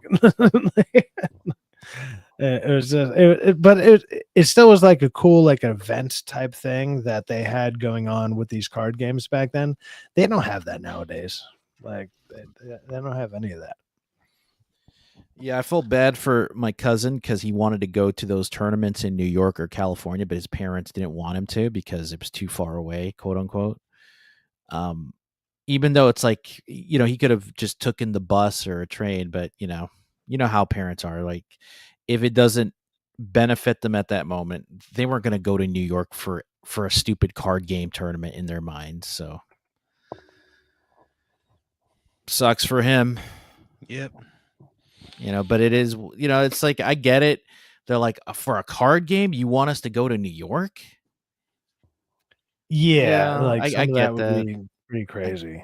I get that, but it's like, that's why he stuck to mostly the video games. which he pretty much did. And I Well, think he still plays. so when I was about 13, 14 is when I started going like semi-professional in Counter-Strike or whatever. And like the team that I was playing on was for Bank of America. Like we got sponsored by fucking Bank of America. The only reason though, and I'll caveat this, was because one of our teammates' mom was like really high up in Bank of America, so she got them to sponsor us. And they like, I'm sitting there 14 years old flying to like Nevada and Arizona, and I'm playing like these little shitty tournaments for like $500 here or whatever, and like just doing all this thing. And then we went to Landfest 2003, and so I did a bunch of cool random shit like that back in the day. And it was such a weird experience, but it was like I went from playing card games to video games kind of professionally. DA's live. Oh, is he live? Okay. He just went live. Wow, I'm surprised he went live. I'll hit him up. Maybe he'll invite me on. Well, if you like tattoos, I got a bunch of them. Yeah, I'll be getting more probably next year because my tattoo artist is booked. Like, I'm actually looking for a good tattoo artist because I got 2 tattoos in mind that I where are you at? I'm in Ohio, bro. Actually, that's not too far. Like my tattoo artist goes from California to Seattle all the time. So you're kind of, I mean, you might have to make a drive, but he's very good. Like all the stuff that I got, if I were to send you pictures of what the actual thing looked like compared to what actually came onto me, it's 1 for 1. He has no specific style, but he can do anything. And I kind of threw him through a loop when I gave him some of the, like this giant ass fucking Spawn or it's like a Wolverine Venom tattoo. There's actually a giant cover up, and he nailed it on like the first fucking try. Nice. I actually have 2 tattoos I want to try and do, but like I would need somebody who could probably pull it off for me. One would be, of course, the Mortal Kombat dragon. I want to get that one like right here. Yeah, and then the other one, anything that's out there, and like I'm telling you, this guy, like he's stupidly good. Like it surprised me for how many times like I've been sitting around where I mean, he doesn't smoke weed anymore, but there's been times when we first started doing tattoo, or when I first got tattooed, he'd be sitting there getting like blitzed out of his mind, and I'd be like, well, I guess we'll see what happens, and then it just ends up fucking amazing, and I'm like, whatever you're doing, dude, keep doing it. And then like he's still awesome at it. Like he's still amazing. So I trust my tattoo artist like 100%. Like he's great. But he's obviously out here in California. So, but he does travel to Seattle. So whatever. Like I would trust him.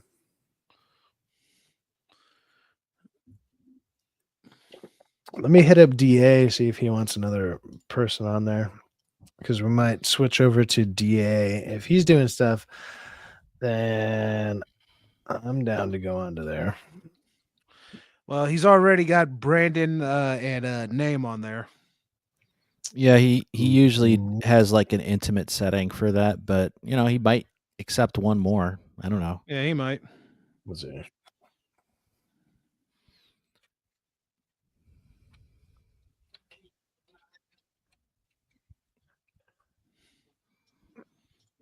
I'm gonna leave it on in the background. I'll see what's going on. But yeah, if you guys have other animes you guys want to talk about, we'll keep going. I had this one anime that was pretty cool that I liked. It was called Crime Edge. It's about this guy. Well, he's actually a teenage boy, but like his ancestor, like probably like 200 years prior, he was a serial killer, right? But he killed people with the scissors. So he has a weird obsession with the scissors that his ancestor had, and it was because of that. He didn't know why in the beginning. He's like, I just love the scissors, and I like to use it to cut things. And it turns out that, but it kind of possesses him, but he fights other bad people with the said ancient items that they had from their family members. So there was a girl that had like a giant needle that her ancestor, her great grandmother was, you know, a serial killer, but she was a nurse for the Red Cross, and then she got rogued and basically did evil things with it. So she's obsessed with that. I like those ideas. Like they come up like only in anime world, right? You can come up with the simplistic things just with basic stuff. Like you said, with like trash, right? You can make trash into weapons or like swords or guns, depending on the situation, right? Syfaxx. You could do anything.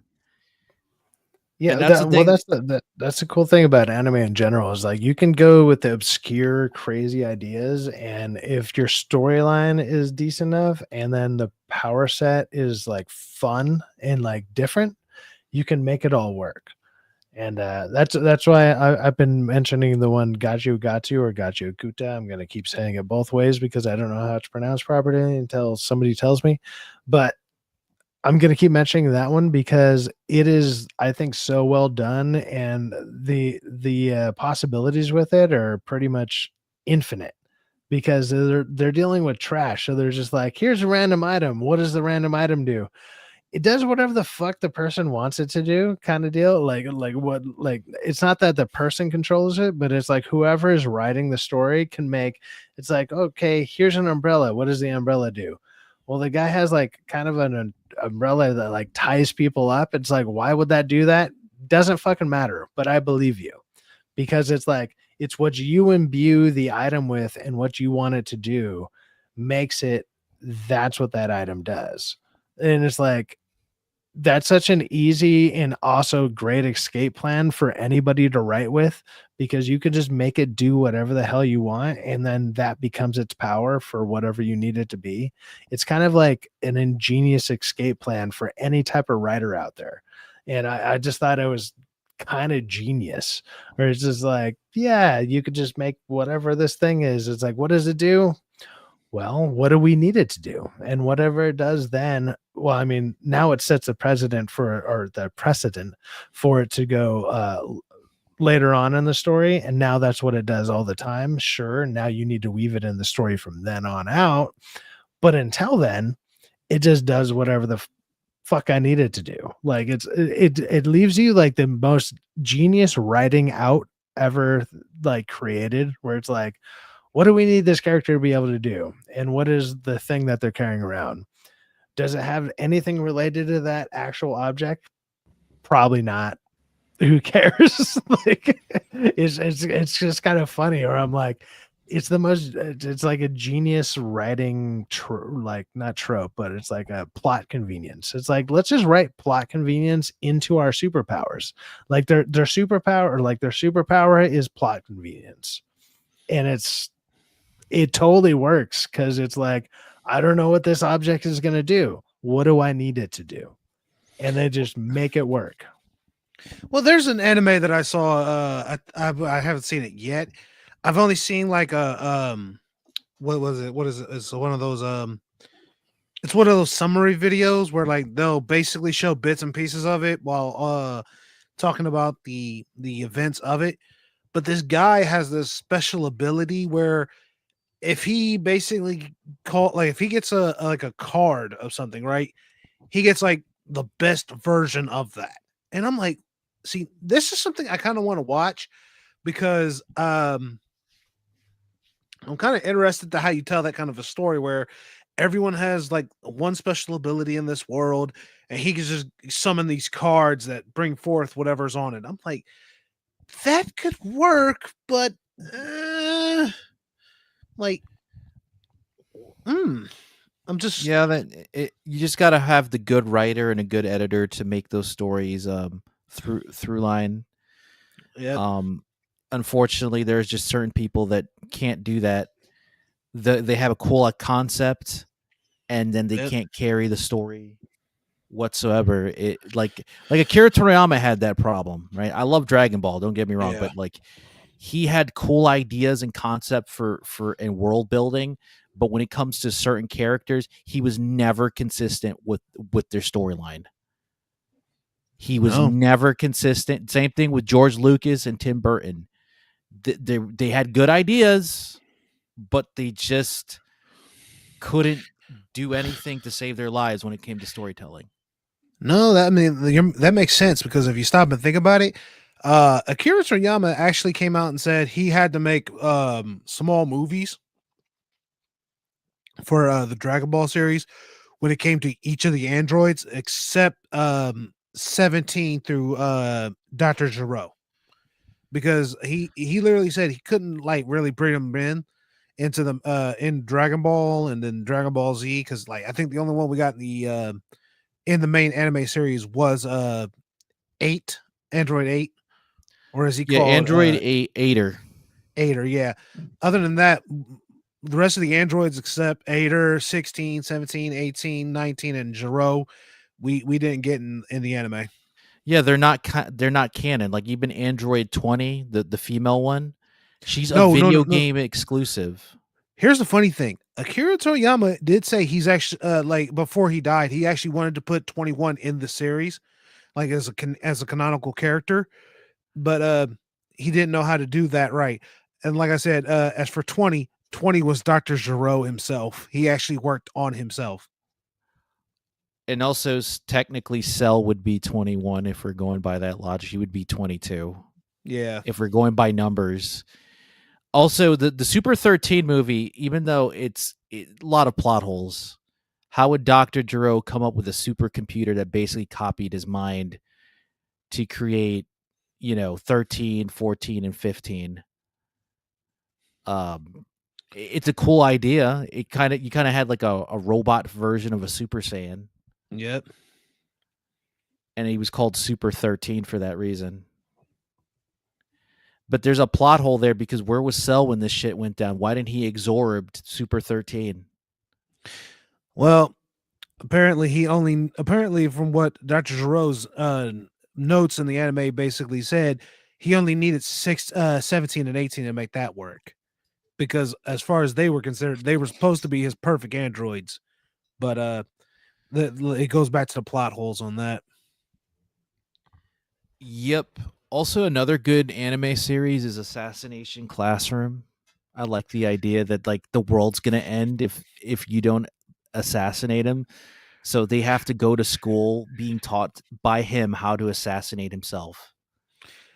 Yeah, that was a really funny series.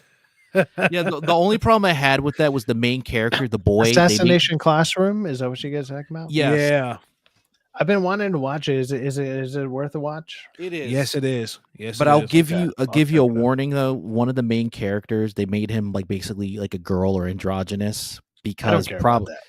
No, I'm just letting you Yeah, know man. because Look. Let me throw this out there to people, whether it's just you, the panel, or anybody in the chat. Like, I don't care about the gay stuff. I don't care about any of that. It's just like if it fits the story or whatever, if it just so happens to be in the story, fine. If they make it a main part of anything, then that'll annoy me.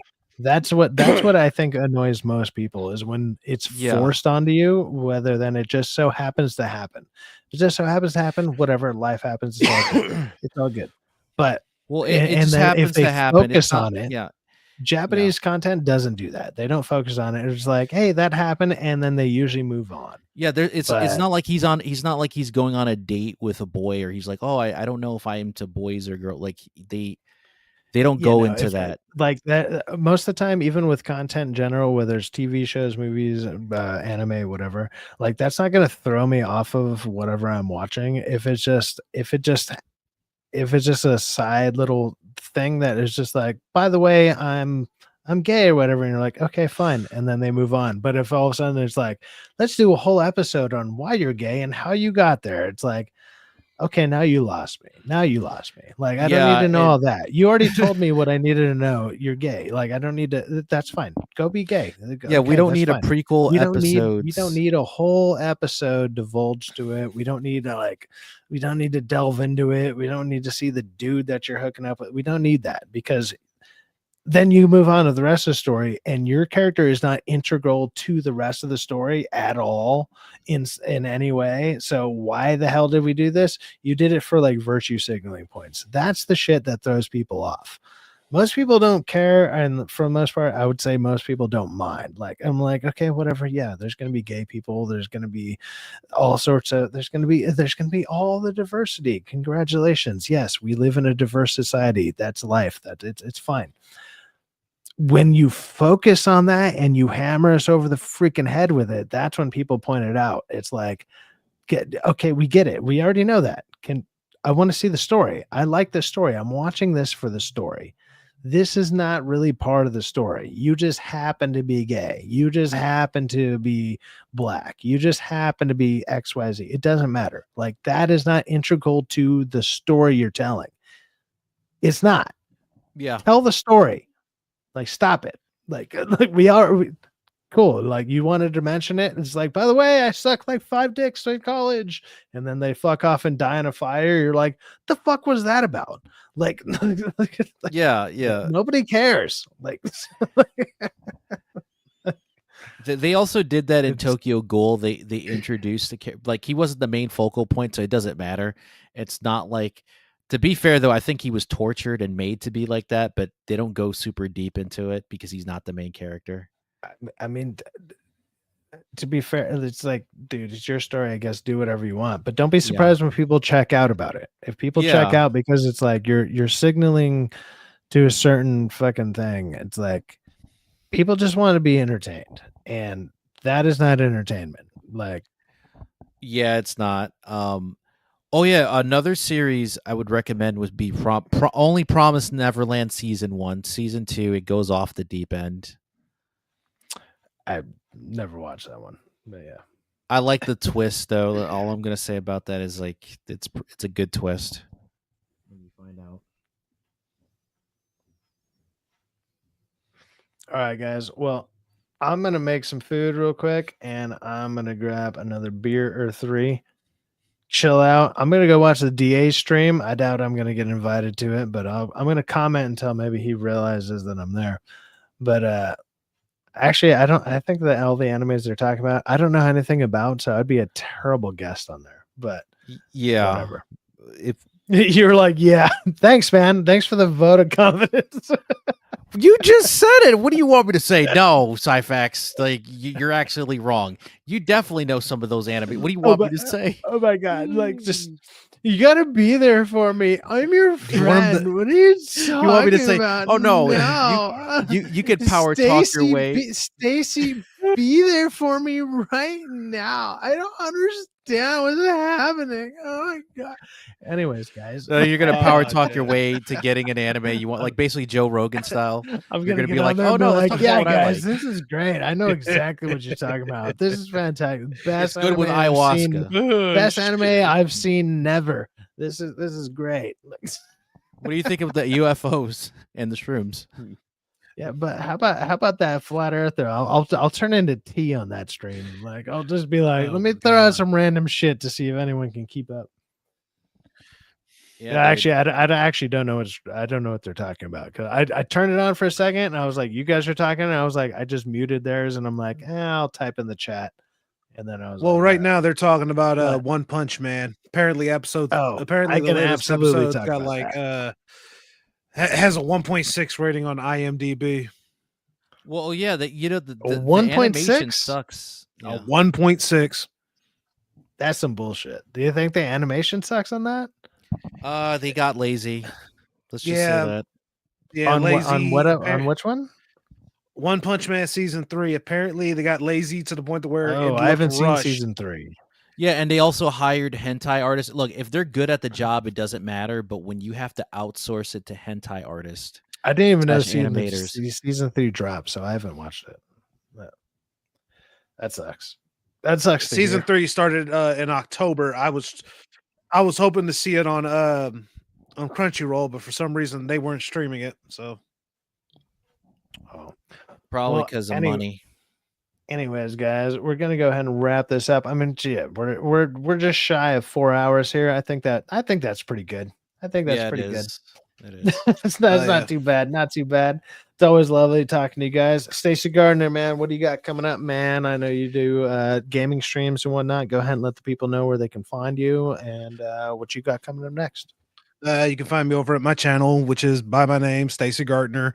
I got a new episode of Ultra Street Fighter 4 coming out tomorrow. I also got a poll for the next week's fighter. So if there's a fighter you want to see, just go to my post section on my channel and vote for one of the 4 fighters. I have the next episode of Fairy Tale ready to go for Sunday, and I will be live streaming Mortal Kombat 2 on a Sunday night. That's right on. So you got some Street Fighter coming up. You got some Mortal Kombat. Go ahead and go to Stacey Gardner's channel. Go vote for that new character. He will actually oblige that. He will actually respond to you. I swear he will. He will. He will. Yeah, He'll do it. Stacy's the man. You absolutely will. He's doing good work out there. Like there's a lot of people out here. There's a lot of us that, like, sure, we got smaller channels and everything, but it's like, dude, when people show up, you know what we do? We show love to the people that show up, and we love to see you guys show up, and we love to talk to you, and we would like to hear more input from you. The more input, the better, whether it's likes, obviously, hopefully some subscriptions. That's always great. Comments are also very welcome, whether positive and, in my opinion, negative. Go ahead and leave negative comments. It's all good. It's all good. Just leave comments in general. Be like, I hate this guy. I'll be here next week. That'll be amazing. I love those kind of comments. That'll be great. But yes, go check out Stacy Gardner. You'll see him in a bunch of chats, especially if you follow DA, myself, maybe Rockefeller, a couple other people that are in this sphere. Some of us don't always go live as much as we'd like to, but when we do, we love to see all you people. And because you guys are great, you make our day, you make our nights, you make us want to come and talk to you. It's awesome. And King Style, what do you got going on? I know you're still working on it, but I'm still working on it. I still got to you find over at partner. MSK's channel, and I know yeah, I'm on MSK's. I'm just gonna say there's a lot of when we go off the air, I'm just gonna, something came up. He's gonna go off. I'm gonna record it all and send it all to everybody. Yeah, but yeah, I have that. Depending on the situation, I might or might not be on certain things because whatever happened, that I'm not going to go into full details right now. It's not confirmed yet. So, King Style might have some secrets. Yeah, but I'm going to, if you do a show tomorrow, Syfaxx, I'm definitely going to be on. If I do, it's going to be much later than I normally do one because I do have a date tomorrow. So I'm going to go on date. Well, good luck with that. Yeah, good luck, man. Yeah. If you do a show, I'll stop by, and then my other friend, Foul Mouth Ken's going to do a show on Saturday later on. So, right on. And as always, you can catch me here, Syfaxx, usually on Wednesdays, and I think Fridays till the end of the year. I think I'm going to start doing them Friday nights because Friday nights, as much as you think that'd be the night to go out, it's usually more Saturdays of the night to go out. So I might start doing the Sy-Fri cast type of deal instead of Saturdays, or maybe both or all of them, depending on the news that comes out. Or if people just want to hang out and shoot the shit, because usually the Sy cast is a bunch of us just hanging out, shooting the shit, because I want to talk to, I don't know, all my friends on the internet. I love you guys. You guys are amazing. It's basically Wayne's World. Yeah, it's just like, hey, if anybody has topics, anybody wants to talk about, hey, let's do it. Like, I mean, we've got 10 people watching. Awesome, amazing, fucking fan goddamn tastic. It's amazing out here. It's spectacular. But amen. Yes, and then it'll be leading up to the beginning of the year, which will be, I think. Well, I know a few of us are going to MegaCon. I don't know if any of you guys are. I'm trying to save up money for it. I'm pretty sure I'm going to be able to make it, and I really want to go out there and meet a bunch of the people that I've talked to online. Angel, Rockefeller. Hopefully he can make it. Other people, and we'll see what happens from there. Plus, usually I go to Vegas every year, so instead of going to Vegas, let's go to Florida instead. Why not? I've only been there once, and it was for like an hour and a half. So why not go check it out properly and go hang out for a few days with some people that I want to go hang out with? So that'll be fun. If you guys like this kind of content and whatnot, also go check out, obviously, DA, Derek Anderson at the DA's office. He's also live right now talking about some anime. Go check him out. More than likely, a lot of you guys came from there. Go check him out, though. And yes, with that being said, I will leave you with a song, and then we'll be out of here. And then I will talk to you all later. Yeah, well, I'll be here in just a second. About 2 minutes. Yeah, See you yeah, there. yeah. Bye. Later.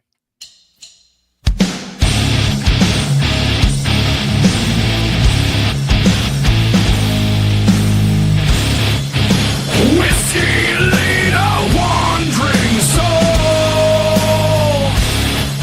to heaven's watering hole. I'll drink to forget a memory, but hell's got one more trick for me.